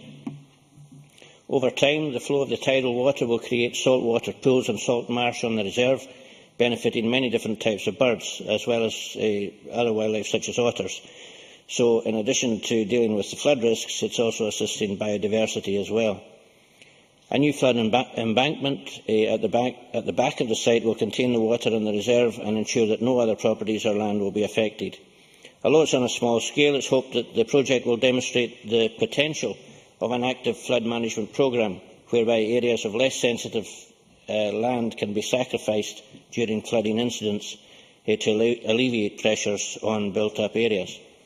The project ticks so many environmental boxes, and I would encourage the Minister, if he can, find time in his busy schedule to visit, perhaps during the summer tour. Step Forth is the first project of its kind in Scotland and is a model for sustainable flood management in Scotland. And if enough land was managed like this to allow high tides to naturally flood coastal land, flooding could be alleviated for thousands of people living in my constituency. And I must thank SEPA, Forth Valley and Lomond Leader, Falkirk Environment Trust and Avondale Landfill, as well as SNH for the funding which has allowed this to happen, as well as Falkirk Council for its support through the project. And I understand SEPA are looking to apply similar techniques and lessons learned in other suitable parts of Scotland. With positive action like that being taken in Scotland, it makes it all the more galling that an insurance stealth subsidy exists. At the moment, people in Scotland are paying more on insurance because we are effectively subsidising the higher risks in England. Now, cross-subsidies have already been mentioned this afternoon. However, it is worth noting that as many as 23% of homes in England are at risk of flooding, compared to under 5% in Scotland. Because of pressures on space, more than 1 in 10 new properties in England are still being built in flood risk areas, something that has not happened in Scotland for years. Estimates suggest that Scottish householders are paying for property development in South East England by contributing to a £200 million a year stealth subsidy for insuring buildings in areas at high risk of flooding. In order to keep insurance costs down for thousands of homeowners on English floodplains, householders in Scotland are effectively being charged higher premiums. Sadly, there have been precedents in excessive hikes in insurance premiums, and experts suggest Scots in high-risk areas could expect insurance costs to rise as much as 70%. This is similar to the price hikes imposed on residents of Morpeth in Northumberland after it was flooded in 2008. And as well as higher premiums, insurance companies are likely to demand much higher excesses, as Alec Johnson alluded to in his contribution when he was speaking about Stonehaven. 1 in 5 of householders surveyed in Morpeth, for example, now had excesses of £4,000 or more for flooding. So it's certainly an issue that has to be addressed when negotiations continue. Presiding Officer, I have a lot of sympathy for the petitioner's aims. However, it is clear that the Scottish Government and SEPA have been proactive in this issue. However, it is a concern, as we have heard earlier, that there are reports of sticking points regarding the renewal of the 2008 Statement of Principles of Flood Insurance, which was due for renewal at the end of June this year. Therefore, I would appreciate it if the Minister could give us a further progress report on that, given his reference to uncertainty due to delay at Westminster, and further details on the transitional arrangements, as I believe was asked by, I think it was Claire Baker. Perhaps you could update the Minister could update the committee.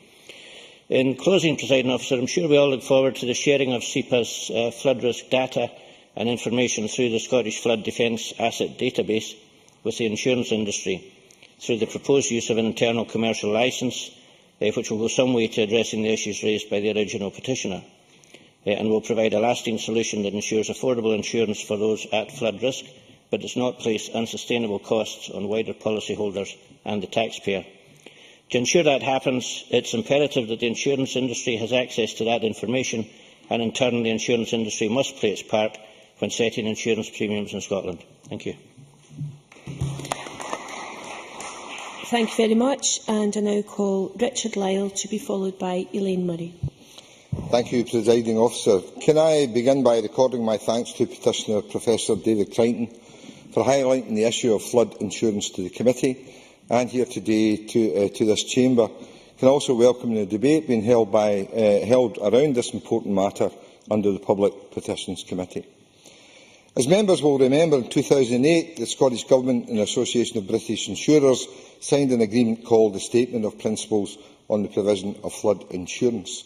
This agreement outlined that together the ABI and the Scottish Government would work to increase the understanding and awareness of flood risk, whilst working to develop a strategy to reduce the risk of flooding throughout Scotland and encourage action to be taken to minimise the risks and costs of flooding to the Scottish people, whilst also providing essential information on how to obtain flood insurance and access to insurance for low-income households. Since then, I note the Government has been engaged in discussions with DEFRA, devolved administrations and the ABI on how to safeguard the widespread uptake of affordable insurance for all. This action, I believe, does highlight the Scottish Government's commitment to ensuring access to flood insurance for all in our society who may have experienced the horrendous effects of flooding or who are at risk of doing so. I personally recall the quick action taken in December 2012 by the Scottish Government and in particular, as already has been mentioned by the Minister Paul Wheelhouse, alongside key partner agencies and emergency services to ensure a coordinated response to the problems that faced the whole country. I remember from TV coverage what happened to parts of Stonehaven during the flooding. The scenes of devastation, the loss of possessions such as furniture, cars. For some, the floods took away memories and cherished belongings. I certainly feel for the people of the residents there, having spent several years previously staying weekends in Stonehaven. I know the area well. The devastation there surely leads to worry, as many families find themselves in a situation where they need to sort out their water-damaged homes and possessions. It is particularly difficult to do so when faced with the crippling economic downturn and the people feeling the squeeze even harder than before. It is clear to me that reducing the risk of flooding is a key priority for the Scottish Government. The National Flood Risk Assessment, published in December 2011, provided for the first time a national view of flood risk across Scotland. It was a major milestone towards Scotland being able to target efforts to plan and invest in reducing the impact of flooding in the most vulnerable areas. This action and others further highlights its commitment to ensuring the protection and safeguarding of the Scottish people. I am confident the Scottish Government will continue to deliver its commitment to the Scottish people to end the examples of disaster that we have witnessed, particularly in Stonehaven and throughout the country when floods hit. I note the comments made re negative insurance. We have to help people to insure at a reasonable price. However, there is even a greater truth shown through the floods and their effects, and that, presiding officer, is that climate change is a reality. Scotland is leading the way in renewable energy, cutting our carbon emissions, and a commitment from the Government. The Scottish Government's commitment to additional climate change action further highlights the Government's commitment to coping with the effects of climate change and creating a more environmentally friendly and sustainable Scotland for all. I also note the work of the Scottish Environment Protection Agency, which is working hard to ensure that an insurance industry is better taken into the account flood risk management work. Presiding officer, I do wish to raise the point that the ABI acknowledge that flood risk is higher in England and Wales than it is in Scotland. When you really look at some of the areas that they're building on in England, you wonder why they're doing it. There is cross-subsidy from high-risk to low-risk areas. This means that those in low-risk areas, Scotland for example, will pay higher premiums to subsidise insurance in high-risk areas such as England and Wales. DEFRA estimate the total cross-subsidy is £150 million, as already has been stated, across the UK, whilst Professor Crichton estimates over £200 million.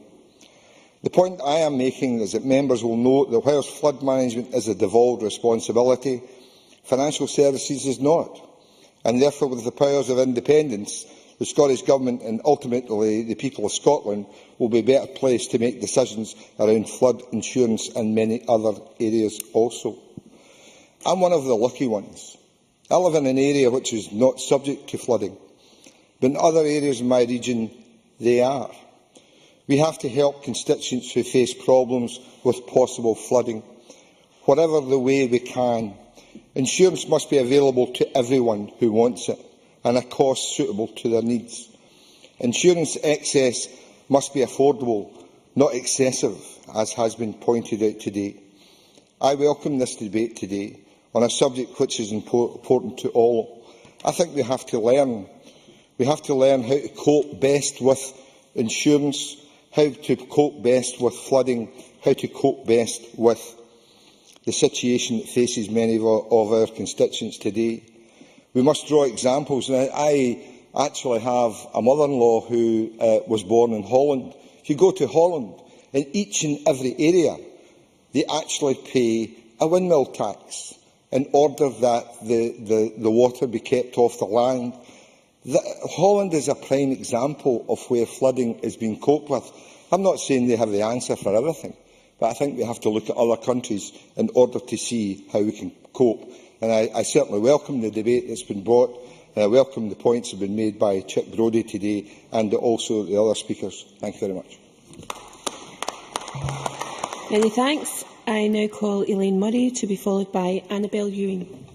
Thank you, Presiding Officer. Can I start by also echoing the good wishes to both David Stewart and Adam Ingram, and hope that they will both be back in Parliament with us in the near future. Now, I had very little knowledge of the petition as I wasn't a member of the committee, and only until recently I actually looked into it. I'm not going to go through the details of the petition because I think they've been extremely well explained by other members, by Mr Brodie and others.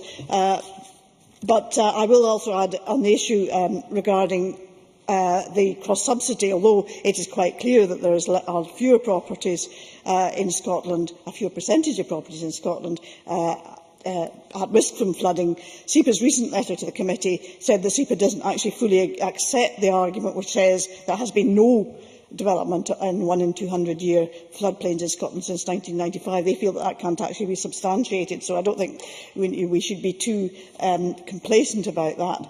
SEPA also advises, others have said, that there are some 112,000 residential properties and 14,000 business properties at risk of flooding. That is 1 in 22 homes and 1 in 13 businesses. And as recent weather events have demonstrated, the problem is worsening every year. Now, I should perhaps declare an interest in this debate, as my constituency office is one of those 1 in 14,000 business properties at risk of flooding. In fact, it has flooded twice since 2009, an experience which is even more common for those businesses situated by the River Nith on the White Sands. And until you've... Nigel Dawn. I'm very grateful, since we do have time. I should, of course, also have declared an interest that my office is one of those ones that was flooded in Stonehaven. We'd have a flooding competition here.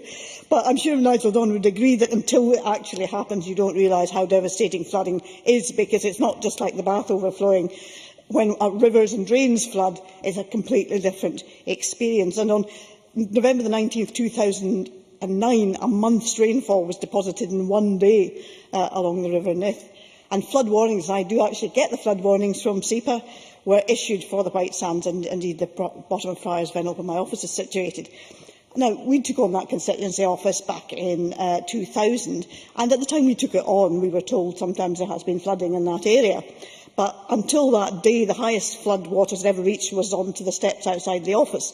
So, apart from having to roll my trouser legs up in order to wade out the office on occasions, I'm sure a spectacle which amused passing constituents, we had never actually experienced anything worse than that. And I think we all had, to a certain extent, a false sense of security, because when that flood warning came, we removed the furniture from the lowest part of the office, thinking that might be where the water would come in, and we thought we were safe. But in fact, the flood water came into the office to the height of around 18 inches into the main part of the office, and it affected several £1,000s worth of damage. The damage to Dumfries overall on that one flooding occasion was estimated at something like £5 million. My office had to be rewired. The telephones were out, the electricity was off, had to be rewired, we had to have replastering of the walls. All the files in the bottoms of the filing cabinets were contaminated with water which contained sewage, and they all had to be taken away to be burned, so some of my constituents' files don't exist any longer. And the office carpet, of course, had to be taken up, and much of our furniture was soaked in sewage-contaminated water, so it had to go as well. And I can advise you that the smell is appalling. It gets worse, actually, if you've been flooded over days. It gets worse. It's also extremely cold. Nigel Donn mentioned Paul Henry. Paul Henry became very familiar with White Sands and Friars Venel, and indeed my office over the period after that, as he came round with various people with probes to stick into the wall to see where they were drying out and that sort of thing. We had to get rid of stationery, we had to get rid of stamps which had been stored in the cupboards. They all had to be destroyed. My Westminster colleague had PCs with towers. They were on the floors, of course. They were all damaged. All the records had to be sent back down to Westminster for some boffin, then somehow managed to recreate the discs and get the information back off them. We had to do dehumidifiers running, actually, as it turned out, to be very ineffectively for something that seemed like weeks. But the thing that really struck me was at least it was only my workplace, and I could turn the key in the office and go home at night, a nice warm home. And it really brought home to me how devastating flooding in the home must be when it actually is your personal belongings. And ours was just a parliamentary office. I don't think that, because our job's not important, but it wasn't a business that had been painstakingly built up over the years, as most of the properties affected by flooding of the River Nith are. Many of those properties, indeed, are about food preparation and retail of food, and you can imagine what damage floodwater does to that sort of equipment. People were having to buy equipment worth tens of thousands of pounds to replace the equipment they had. So what the significance for us in terms of our insurance wasn't the premiums going up, but the excess shot up. And indeed, I think some of the other properties which are even worse affected, their excess went up by about £5,000, and some actually can't probably get insurance at all now. Needless to say, then, almost 2 years to the day, we had a similar warning, and guess what? The floodwater came back in again. Between time, Dumfries and Galloway Council had assisted businesses with the purchase of floodgates. So in 2011, we managed to seal up all the doors to the office so that the water couldn't get in. I was quite pleased with what I'd done in this respect, actually, because we got sort of sandbags which inflated when they came in contact with water. I'm sure we were well sealed. I went down by 10:30 at night and put my head round the door, and the carpet seemed to be dry. And then the next morning it was absolutely soaked. So what the water had done, it came right round the back of the property and coming through the wall. So actually, with old buildings, even that type of thing doesn't help. Alex Johnson. I wonder if the member can talk about whether anybody in Dumfries experienced what happened in Stonehaven, where they actually put their flood barriers up and managed to stop the water coming in through the doors and sometimes the windows, and forgetting that, of course, once the water was into the drains, it would come up through the toilets. Elaine Murray. In fact, something similar happened to one of the properties across the road from us. That the water was kept in, didn't get back out again until they opened the door. So even some of those are difficult. But over the years, there have been a number of discussions about how we will deal with flooding. I think that's the frustration for people, as we've talked and talked and talked about what we're going to do about flooding. I remember many years ago somebody coming to demonstrate a temporary flood barrier that you could put along the side of the river, and it was never taken up because there was dispute about who would be responsible for taking it down and where would it be stored and who would do it, so that never happened. We've also had discussions around opening up the floodplains further upstream, which actually would be very much in the spirit of the Flood Risk Management Act, which promoted sustainable solutions. But now I believe that's actually been discounted as a solution. I'm not quite sure why. Recently, the Council organised something called a charrette. I was quite excited when I heard there was going to be a charrette on the White Sands. I thought it might be some sort of French festival, but apparently it was some sort of discussion as to possible ideas about tackling the flooding of the River Nith. But the problem is that ideas are exchanged, but the finance isn't there, and I think that's always going to be the problem, because since then nothing very much has happened. And when it comes, in the end, it will come down to funding, surely. Chic-Brodie. I sympathise with some of the problems that you've had, and we did discuss the whole White Sands issue in committee.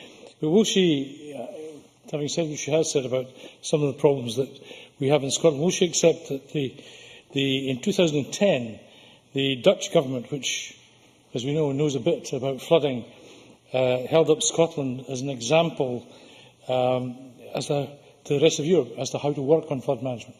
Elaine Murray. I was actually a member of the committee which examined the Flood Risk Management Act and indeed the Reservoirs Act, and I have to say, yes, in Scotland we have done a lot in terms of passing legislation, but when it comes to actually the prevention of flooding, and prevention is better than insurance. Well, it doesn't even matter whether you get insured, that you have that destruction that goes into your home and that causes so much disturbance. Actually, preventing the flood from happening in the first place is the best solution, but that costs an awful lot of money. I think that's the problem. And as others have said, as we build more across our countryside, as the climate changes, flooding incidents are getting worse. And it really is a major problem as to how we actually fund identify and fund. Because part of the problem with the River Nith is not just the money. Money is a big problem, but I don't think anybody's quite sure what the solution really is yet, because we hear so many different ideas, but we don't know what the solution is. I asked a councillor with whom I am very well acquainted what was happening, what they were doing, and he said that he would bring it up with the Planning, Environment and Health and Housing Committee in the next meeting to find out what was happening. But I think there's a difficulty in identifying the solutions, and I'm sure that's true in Stonehaven and other places also. And thank you for giving me a chance to relate our experiences of flooding, and I hope that it can be useful in some of the deliberations in future. Thank you very much. Annabel Ewing, to be followed by John Wilson. Thank you, Presiding Officer, and I too am very pleased to have been called to speak in this important debate held at the instigation of the Public Petitions Committee on Flood Insurance Problems, and I too pay tribute to the admirable determination of the petitioner, Professor David Crichton, for ensuring that this petition was brought forward. And in fact, of course, we have now the opportunity to debate it this afternoon. And I would say, Presiding Officer, it is indeed an important debate in light of the very significant impact that flooding has on people's lives. And, of course, that is a very miserable impact indeed. And we know that to be the case across Scotland, such as in Cowdenbeath, such as in Perthshire, and indeed in many other parts of Scotland. For it is not just the horror of the water coming in, as happened in Comrie, the village that I am very pleased to call home, firstly on the 27th of August of last year, and then again, sadly, on 19th November last year. And of course, it is not just the damage to precious and, in many cases, irreplaceable possessions. And it is not just the smell left in the house and the dampness creeping up the wall. And Elaine Murray is nodding, and she will know exactly what her office felt like after the incidents there. And of course, it's not just the need in the case of the family home in particular, to evacuate, and the endless months of being relocated, of packing and unpacking, of being inconvenienced and of living out of suitcases, which of course is very unsettling where there are children in the family. But it is, of course, at the same time, the absolute misery, I believe, in far too many cases of having to have constant arguments with your particular insurance company and that is a time when you are perhaps at a very vulnerable emotional level, and all you're trying to do, of course, is to secure what you are entitled to under the policy that you have already paid for, and indeed paid handsomely for in many cases.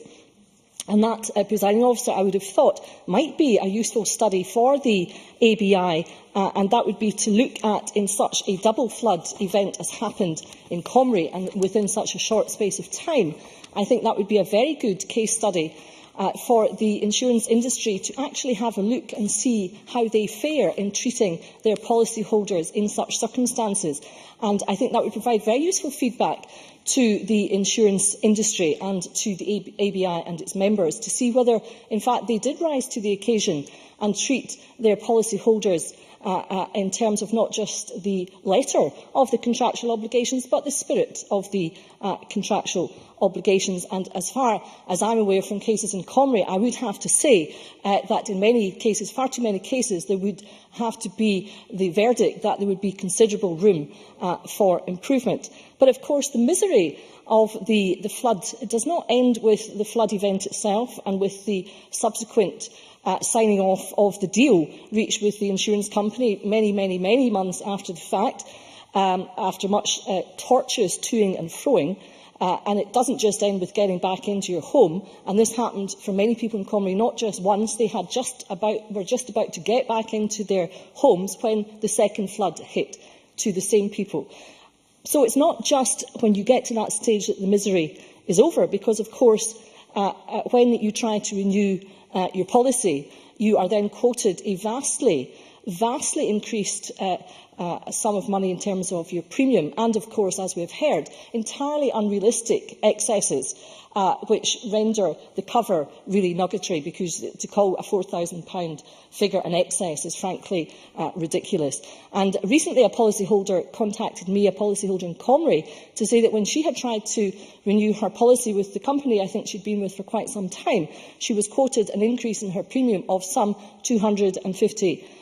And that, I think, brings us to the very crux of this debate this afternoon, Presiding Officer. What can be done to ensure that insurance companies base their premiums to policyholders here in Scotland on the facts, on a proper risk assessment that duly takes into account the local circumstances in Scotland as a whole in terms of our government's policy positioning, and indeed across all parts of Scotland, including in particular where remedial works have actually been undertaken. And, of course, whilst I very much welcome the strenuous efforts of the Scottish Government to seek to make its voice and Scotland's voice heard in the discussions ongoing between the ABI and the UK Department DEFRA, as we see the looming expiry of the Statement of Principles, it has to be recalled here, of course, that the regulation of the insurance industry is a reserved matter. And that is fundamentally important, because it means that in the end of the day, there is no way to ensure at the present time that any deal done is properly reflective of the Scottish interest. And, of course, we have heard much about the continuing fear of increasing cross-subsidies being paid by policyholders in Scotland in terms of their increased premiums and excesses to deal with the much greater flooding risk south of the border, risks which are being simply ignored in terms of local planning policy there for reasons that are really unfathomable. And it is important to recall again the ratio, which is that in Scotland it is in the order of 1 to 22, whereas south of the border it is in the order of 1 to 6. And I think that speaks for itself. And I think it begs the question, why should policyholders in Cowdenbeath or in Comrie pay higher premiums to subsidise policyholders south of the border? Finally, I would wish to welcome the progress that SEPA... Certainly. Claire Baker. I was just looking at the ABI briefing on the debate. They, to a certain extent, question the kind of analysis of Professor Crick and say that they argue there is more sophistication in the setting of premiums, whether that's in Scotland or England, and they do highlight one of the issues being the lack of appropriate information. So I just wonder if the member wants to respond to the points that have been made by the insurance sector, that they don't actually agree that there is this significant level of cross-compliance throughout the UK. Well, I think the ABI are a big organisation that can manage to fight their own battles. I'm here fighting for the individual interests of policyholders who find it very difficult indeed to get a fair deal from insurance companies, and that's who I'm happy to speak up for this afternoon. But finally, I would wish to say, and on the figures, I think they do speak for themselves, and in the case of Comrie, where more information has been made available, as far as I understand it, directly to insurance companies, we are still seeing ridiculously increased premiums being quoted. So clearly something's not working at the level of the ABI if they believe their figures and not Professor Crichton's figures are the correct ones. But finally, I would wish to welcome the progress that SEPA has made in securing the permission, finally, of all 32 local authorities in Scotland to share the data that it provides to the Scottish Flood Defence Asset Database. And hopefully, again, this information will feed into a serious consideration by the ABI of basing a risk assessment in Scotland on the facts. And in conclusion, Presiding Officer, I would also wish, and I've raised this before in the Chamber, he might know what's coming, I would wish to encourage the Minister to see what he can do to ensure that every local authority is more proactive about communicating with the ABI and with, importantly, individual insurance companies on what that local authority is doing in the area, particularly where they've got a good story to tell in that local remedial works that have been undertaken. And I would also urge the Minister to see what he can do to encourage local authorities where they do helpfully issue, as in the case of Perth and Kinross Council, a so-called to whom it may concern letter detailing the works that they have undertaken. But I would urge the Minister to see what he can do to ensure the proper dissemination of this very important letter, because at the moment, as far as this letter goes for Comrie, it's languishing on a website somewhere which is not very helpful to many policyholders who do not have access to computers. And I don't believe it's particularly helpful either of a local authority to suggest that it could be distributed to each household, but perhaps via the hard-working volunteer leafleters of the local community council. Thank you. Thank you very much. And our last open debate speaker is John Wilson. Thank you, Deputy Presiding Officer. I rise to speak in this debate as a member of the Public Petitions Committee. The Public Petitions Committee has evolved in terms of its role throughout the years and is an important committee, even more so when given that the Public Petitions Committee is regarded as one of the key public access points to this Parliament, as highlighted by this debate this afternoon. But the committee has examined petitions which have brought issues of importance into wider awareness.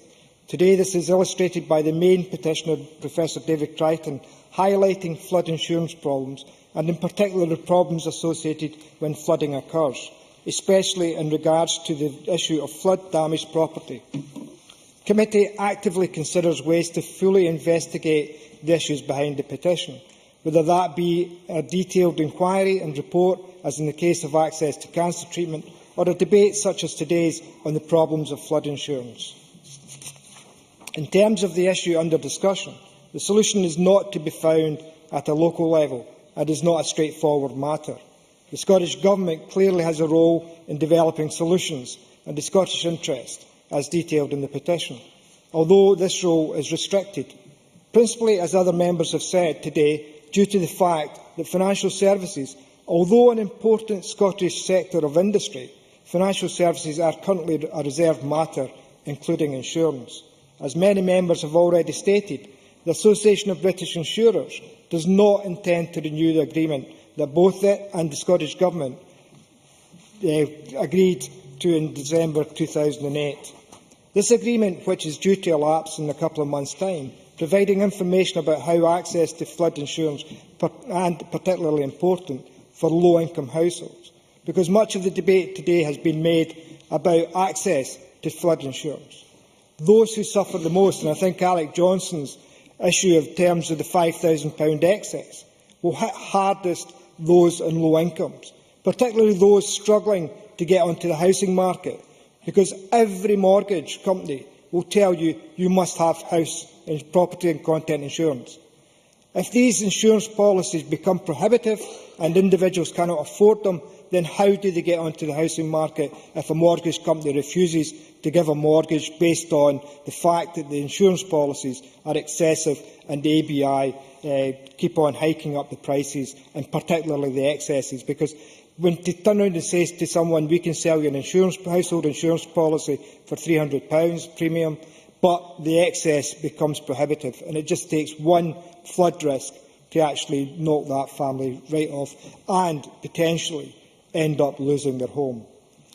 This is just one aspect of the agreement in terms of reinstating flood-damaged property when you consider the cost to those households. As other speakers in today's debate have already made reference to the fact that the Scottish Government has been engaged in regular dialogue, and the Minister clearly outlined that in his contribution earlier, with DEFRA about how to ensure uptake of reasonably priced insurance. And the issue here is reasonably priced insurance. The UK Government's statement on flood insurance on the 11th of July 2012 has created substantive issues as detailed by the petitioner. There are serious issues in respect to the assertion that any renewal of the agreement would somehow hinder the development of a free market in flood insurance. This is an assertion over fact and does not detail the problems associated with climate change, and also the ABI does not recognise it should have a degree of corporate social responsibility on this matter.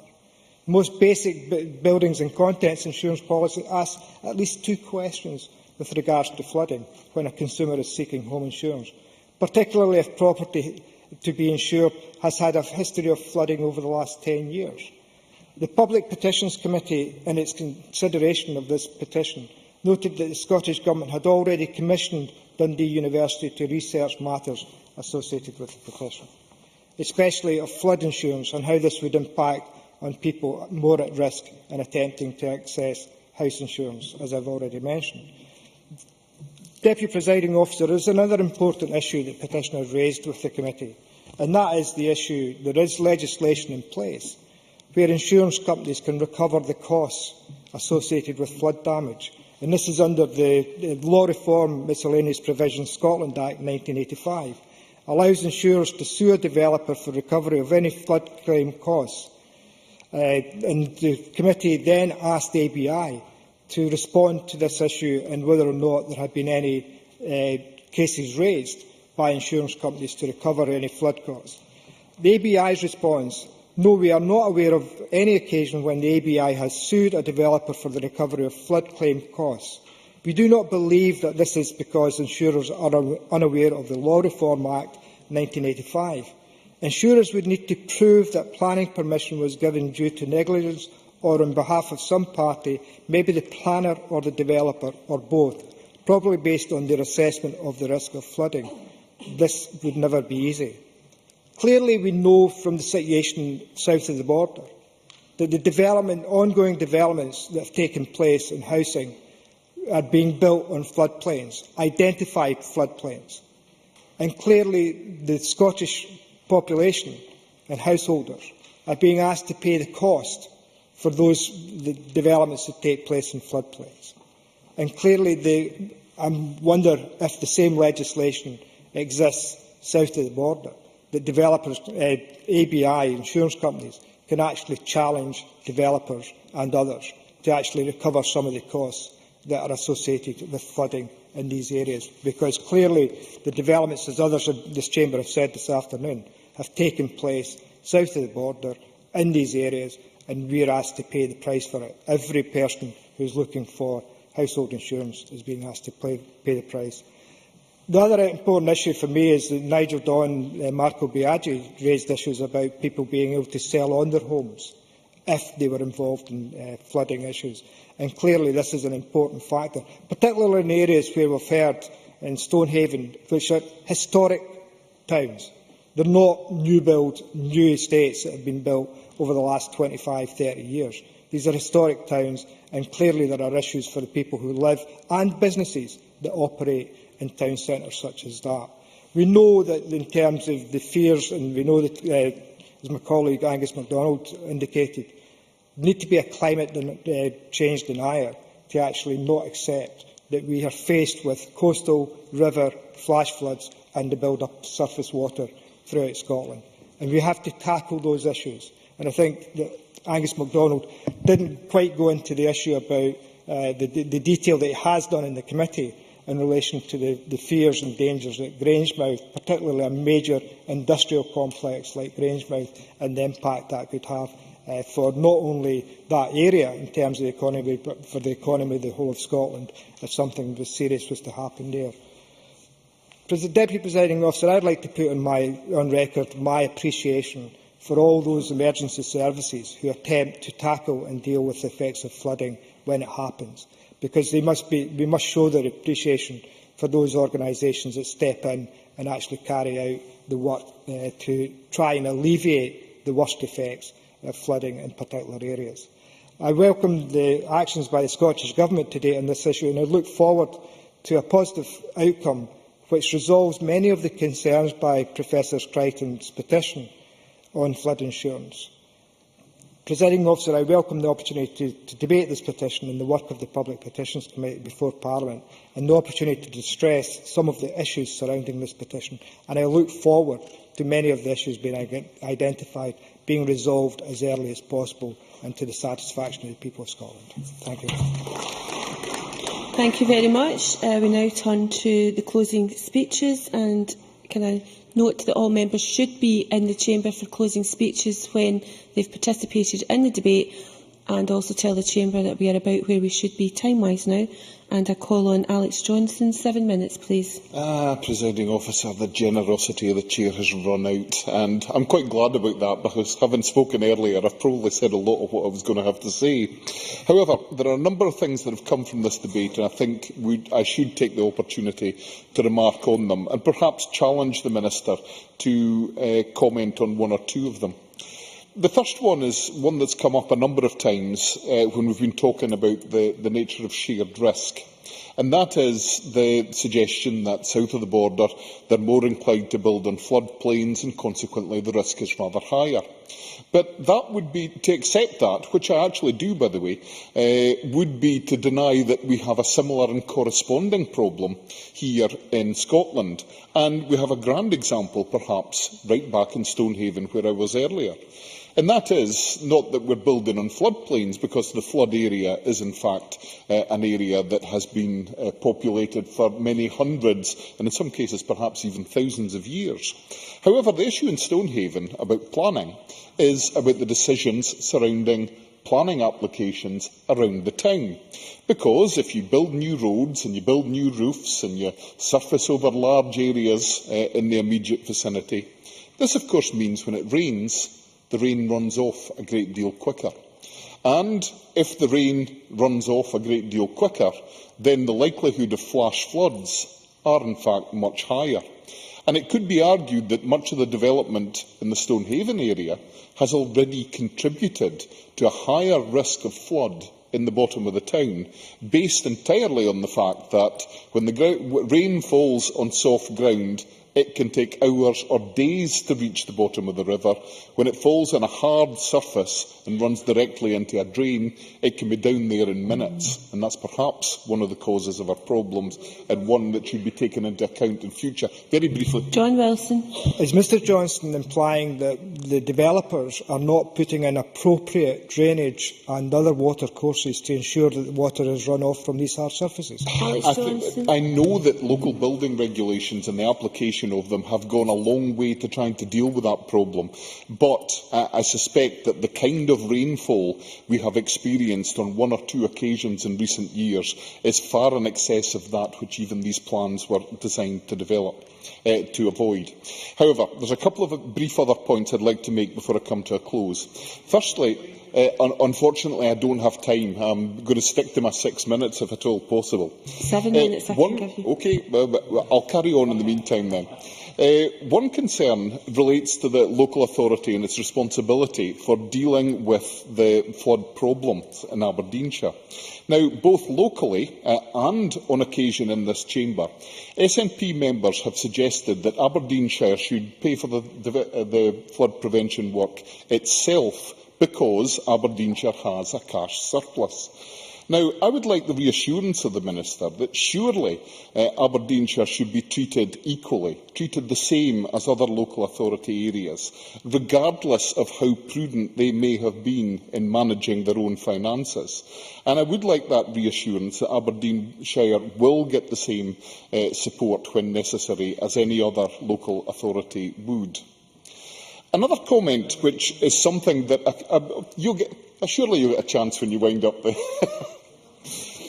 Another comment that comes from the experience of this debate today is that when I spoke earlier on, I thought I was talking about a unique occurrence of a double flooding event which caught everybody out almost before they had dealt with the first one. But during the course of this debate, we've heard at some length from Elaine Murray and also from Annabel Ewing about similar events. And I wonder if there is a justification here in asking the Minister if he could make perhaps a desktop case study of double flooding events to see if there's anything we need to learn from this that we hadn't previously done. Because I believe that these situations, as a result of this evidence, are much more common than I believe they were only a couple of hours ago. But in closing, the main issue that I want to come to is the nature of cross-subsidy or shared risk, because we've heard it called both things today. In fact, we heard Angus MacDonald call it a stealth subsidy, that Scottish people were paying insurance premiums to support people south of the border. But, as I said earlier, the nature of insurance is about sharing risk. And it's almost a point that we could debate endlessly, where shared risk stops and cross-subsidy starts. The two are synonymous. We could, by defining Scotland as a separate area and using that for a calculation, perhaps gain something in terms of cheaper insurance against flood risks. But I wonder how much work has been done to assess whether that risk would be counterproductive if we applied the same thing to fire, or if we applied the same thing to areas where there's a high risk of car crime, for example. We may actually find that we lose as much as we gain.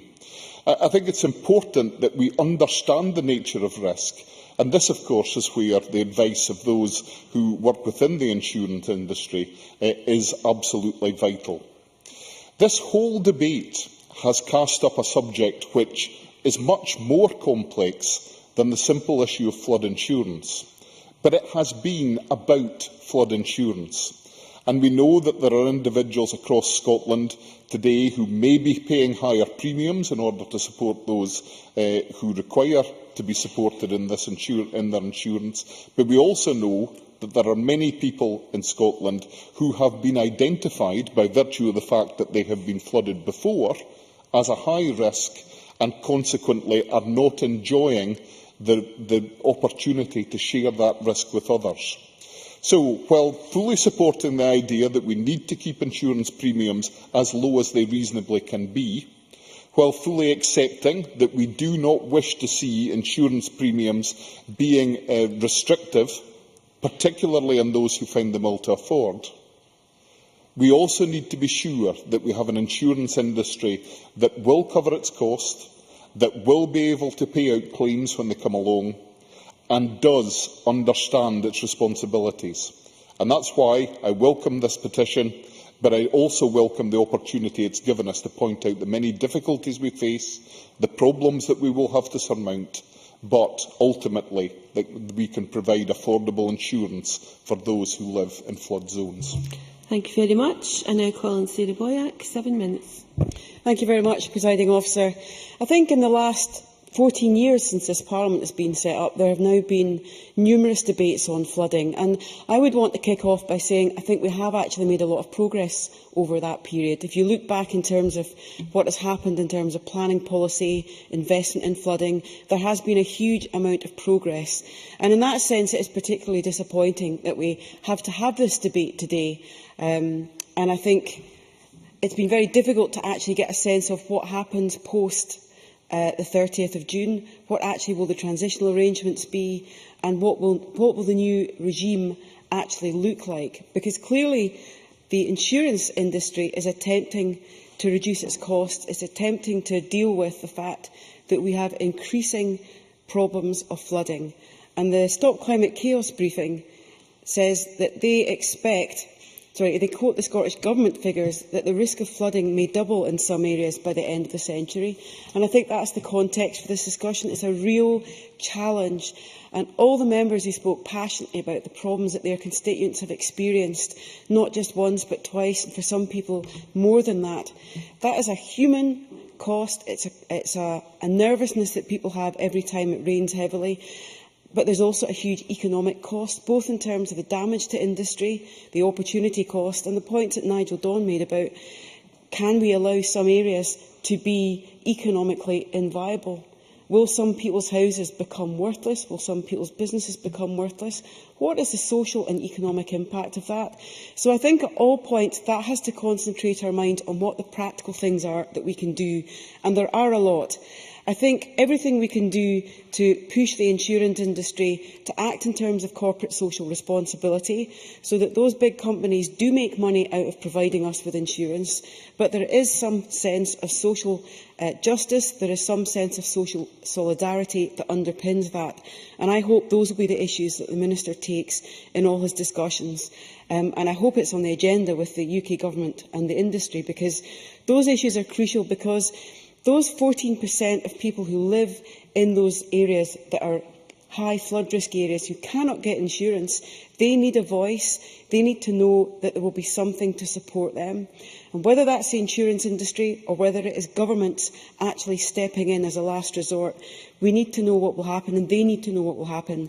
The most intelligent approach would be for the insurance industry, supported by government, to make sure that we have a cost-effective insurance industry that, as Alec Johnson says, both has an element of cross-subsidy but also has an element of social protection across the country.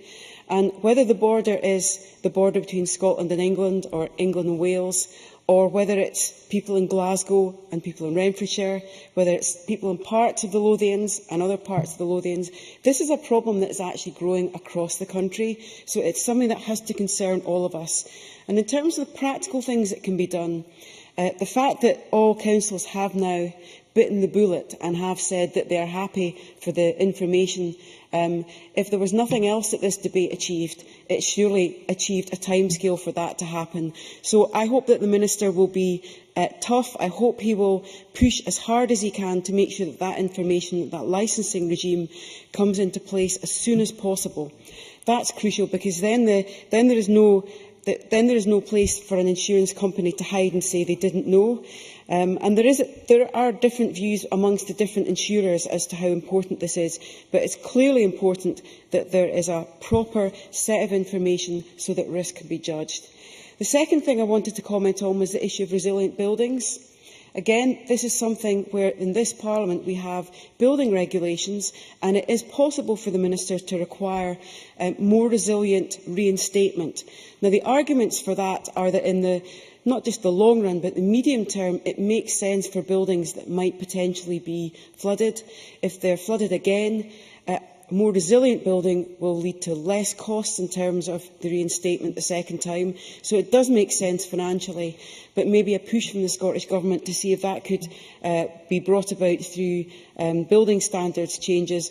I think Helen Eadie spoke very effectively on that. And all those that spoke about the experience of knowing that there's potentially going to be a flood, and it might happen again because we know that flood risk is impossible to completely eradicate. That would be a very practical thing, and in terms of a short-term marginal investment, could bring large long-term benefits both for householders and for businesses. The other issue that I think was touched upon by a couple of members was the issue of planning, and I would like to draw members' attention to the fact that we have a consultation draft on Scottish planning policy. There's a fairly significant part of that document actually talks about flood risk. And while we all tell ourselves and we convince ourselves that planning in Scotland now means that there is no building on flood risk areas, the detail in the planning policy is not quite there. That is the aspiration, But there are always planning applications that come in, and there may be an argument, and the committee took evidence that for some parts of Glasgow, brownfield development makes a huge amount of sense, and yet some of those developments will be in areas that are flood risk areas. So it's not no development, it's intelligent development, knowing all the facts, knowing the risks, and then building in resilience and also building in mitigation, so that the comments that Alec Johnson made about runoffs, it's not just the building of the structures, it's also the management of the land around them thereafter. So things like people routinely converting their gardens from grass into concrete actually makes a difference. Now, people don't necessarily know that information. So there's an issue about management of land, and a few colleagues talked about having to bang heads together. I think Maureen Watt was one of those who's experienced that. We have a lot of expertise in Scotland, but not everybody who needs that expertise automatically has it, whether it's a planning committee, whether it's builders. We need to make sure that everybody actually knows enough when those planning decisions are taken. So I hope members will have a look at that document and make sure that the final document has a strong precautionary principle built in as possible, and that goes for planning policy and it goes for building standards as well. And the last point I want to just briefly mention is the issue of flood management investment. There was a really good document that came out from the Accounts Commission recently that again highlighted the issue of cost-effective flood investment. Now, there's an issue both about sustainable flood management, but there's also an issue about the cost of flood management being built. And Marco Biagi quite rightly mentioned the issue about Edinburgh. It's a much more expensive scheme. There's a delay issue there, but there's an issue about the expertise across the country. When we're building these works, they need to be more sustainable, both in terms of cost and the environment. Thank you very much, Presiding Officer.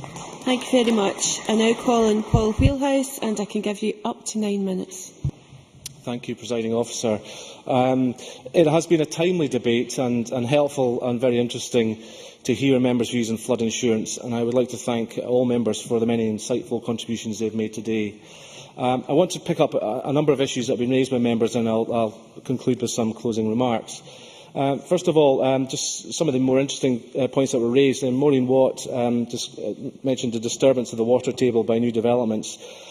This is an issue that should be dealt with as part of the planning process, but I will ask my officials to look into whether there is more we could do to ensure the issue is considered at an earlier stage of the planning process.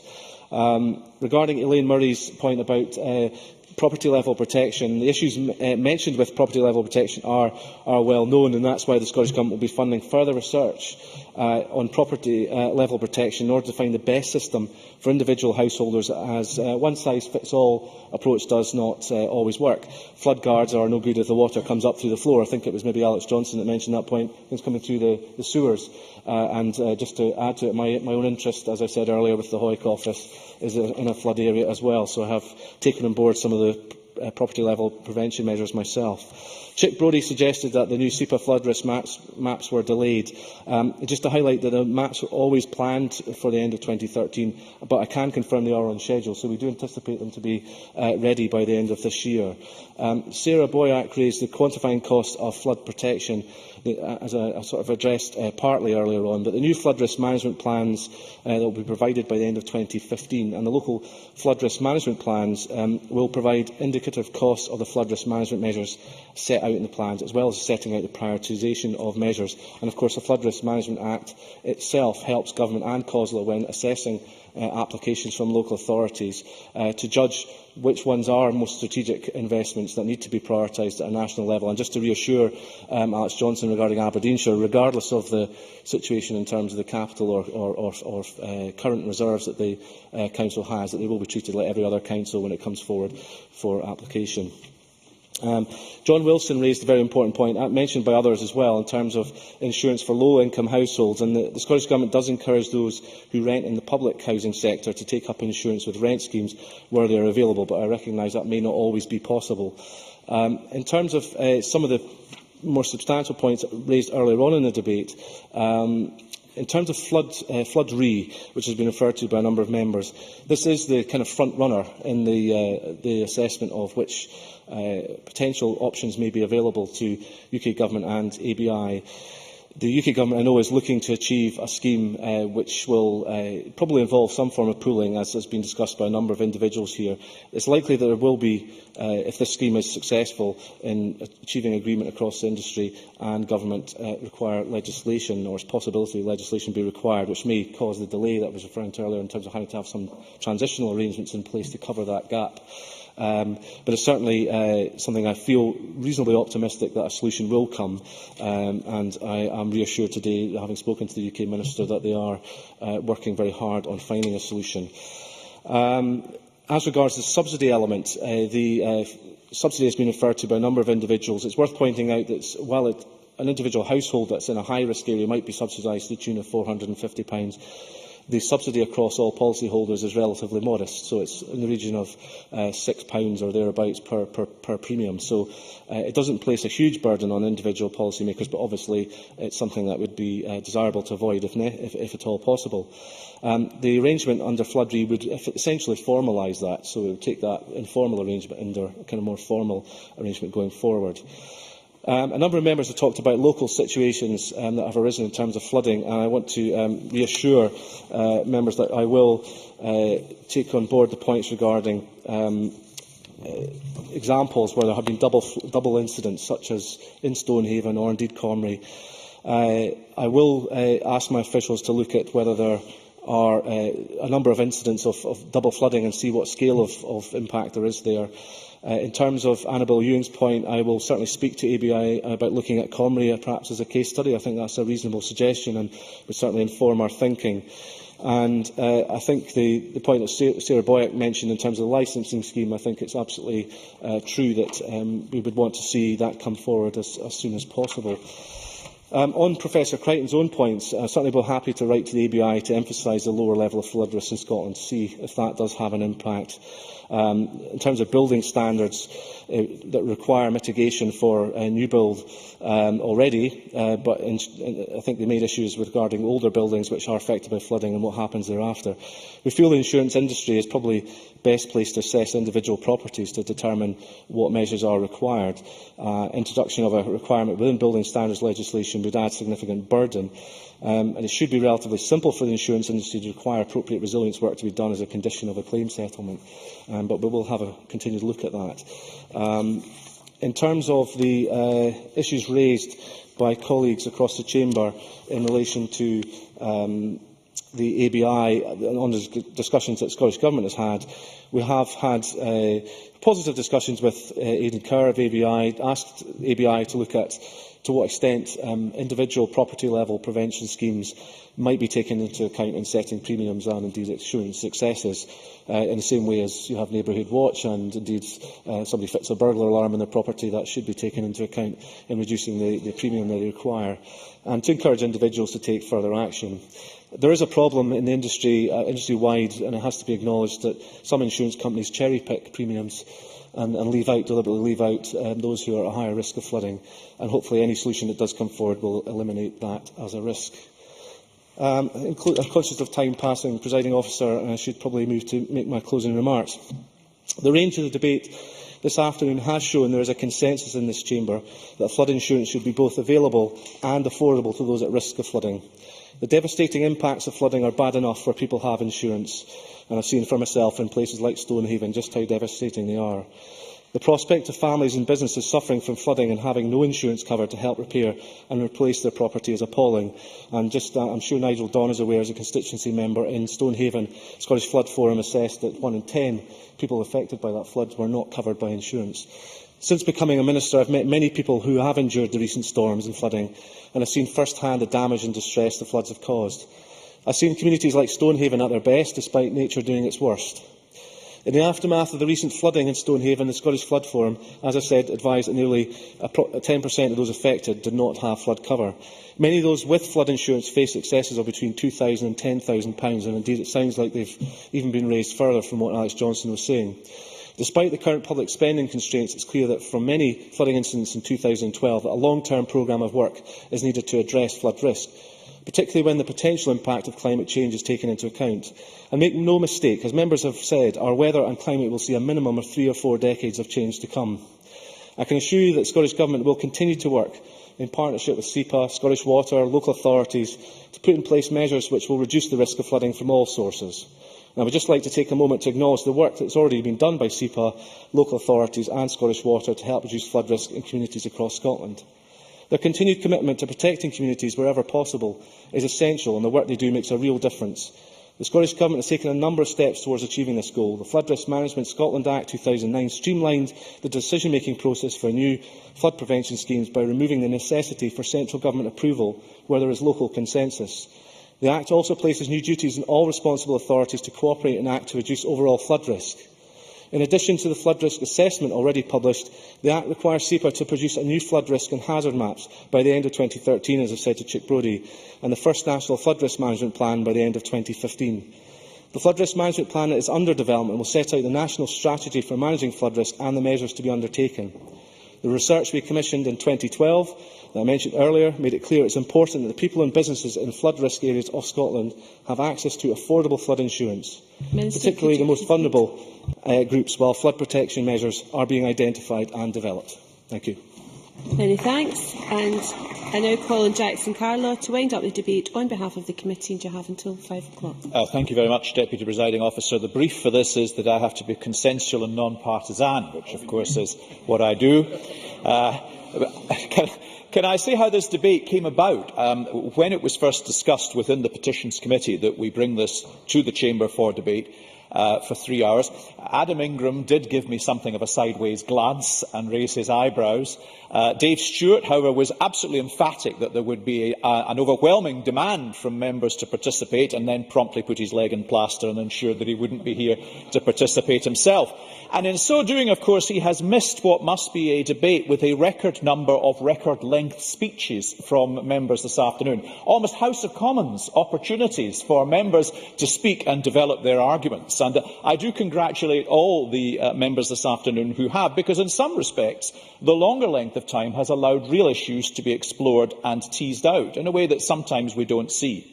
Of course, at one point this afternoon, when Nigel Donn and Elaine Murray explained that their political offices had been washed away by floods, as a Conservative, I began to wonder if there was, after all, an upside to the whole issue before us. But when I heard it was parliamentary offices and taxpayers' money was at stake, of course that thought was immediately constrained.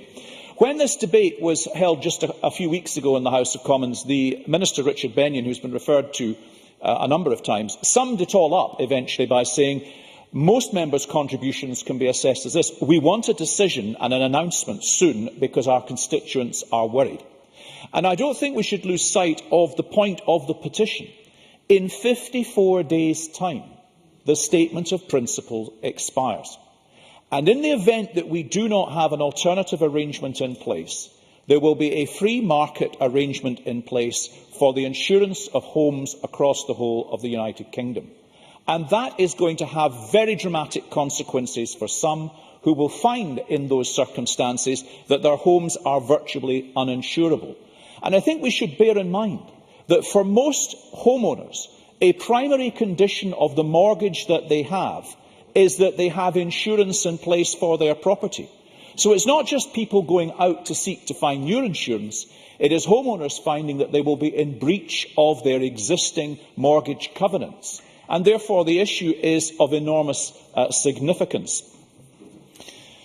As has been said, there are some 23% of properties in England, but only 4.5% of properties in Scotland at risk.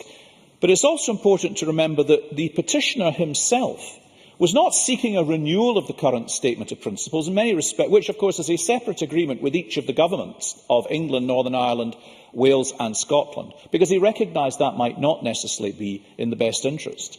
But the point that he was making is that that Statement of Principles, which was underpinned by a demand in 2002 that the governments have stricter planning, that more money be spent on structural flood defences, more resilient building regulations be adopted, has largely been implemented in Northern Ireland, Wales and Scotland, but not necessarily in England, and that therefore, and there was an issue about the level of it, that people in Scotland are to some extent subsidising insurance costs across the rest of the United Kingdom. And I think in the sense that I and this Chamber wants the Scottish Government to represent the argument with the Westminster Government, and I tried to tease out of Paul Wheelhouse when he said Scottish interests were being represented what these actually were, I think we would want to encourage him to have a dispensation reflected in whatever emerges for Scottish homeowners, given that the situation here now, and I want to return to that point now, is not as critical as it is elsewhere in the United Kingdom. If I could hang on. As Anne McTaggart said, 4 of the 5 wettest years on record have been since the year 2000. And in many respects, we heard the consequences of that. We heard about the consequences of it in Stonehaven, in Edinburgh, in Cowdenbeath from Helen Eadie, in Edinburgh from Marco Biagio, in Stonehaven again from Alex Johnson, and also from Nigel Dawn, who was in fact going beyond all the other speakers, I think, in almost qualifying to be a member of the US Senate with a filibuster special in the time that he allowed. But as all of those communities, and particularly, and Elaine Murray, I should not overlook with the River Nith, in all of these situations, I think the point that Nigel Dawn made was we don't necessarily want flooding to be an example that we can point to of where communities rise to the occasion, but certainly in Stonehaven, the example they had in December was certainly that, an example of a community then immediately rose to the occasion. Maureen Watt, I thought, made an important point in relation to new development. And that is something that I think is sometimes overlooked, the addition to the water table and displacement of that it causes. And I think one of the points we should be recognising is that whatever the arguments that we have from time to time about climate change, and I was actually sorry, I see the Greens have now arrived, who normally detain us with their views on these matters, but didn't feel it necessary to be with us when we're talking about flooding and climate change this afternoon. Whatever the arguments about climate change, one of the realities of that today, one that we actually face, is in fact the flooding issue. And therefore we do have to be consider the amount of money that we are investing in flood defence, and flood management investment was one of the points Sarah Boyack mentioned. I know Owen Paterson, in evidence to the House of Commons Committee, also made the point that effective flood defence work also brings back into use land which was otherwise not suitable for development, which can have a very profound effect on the economic regeneration in that particular area as well. Am I going to keep those going, Presiding Officer?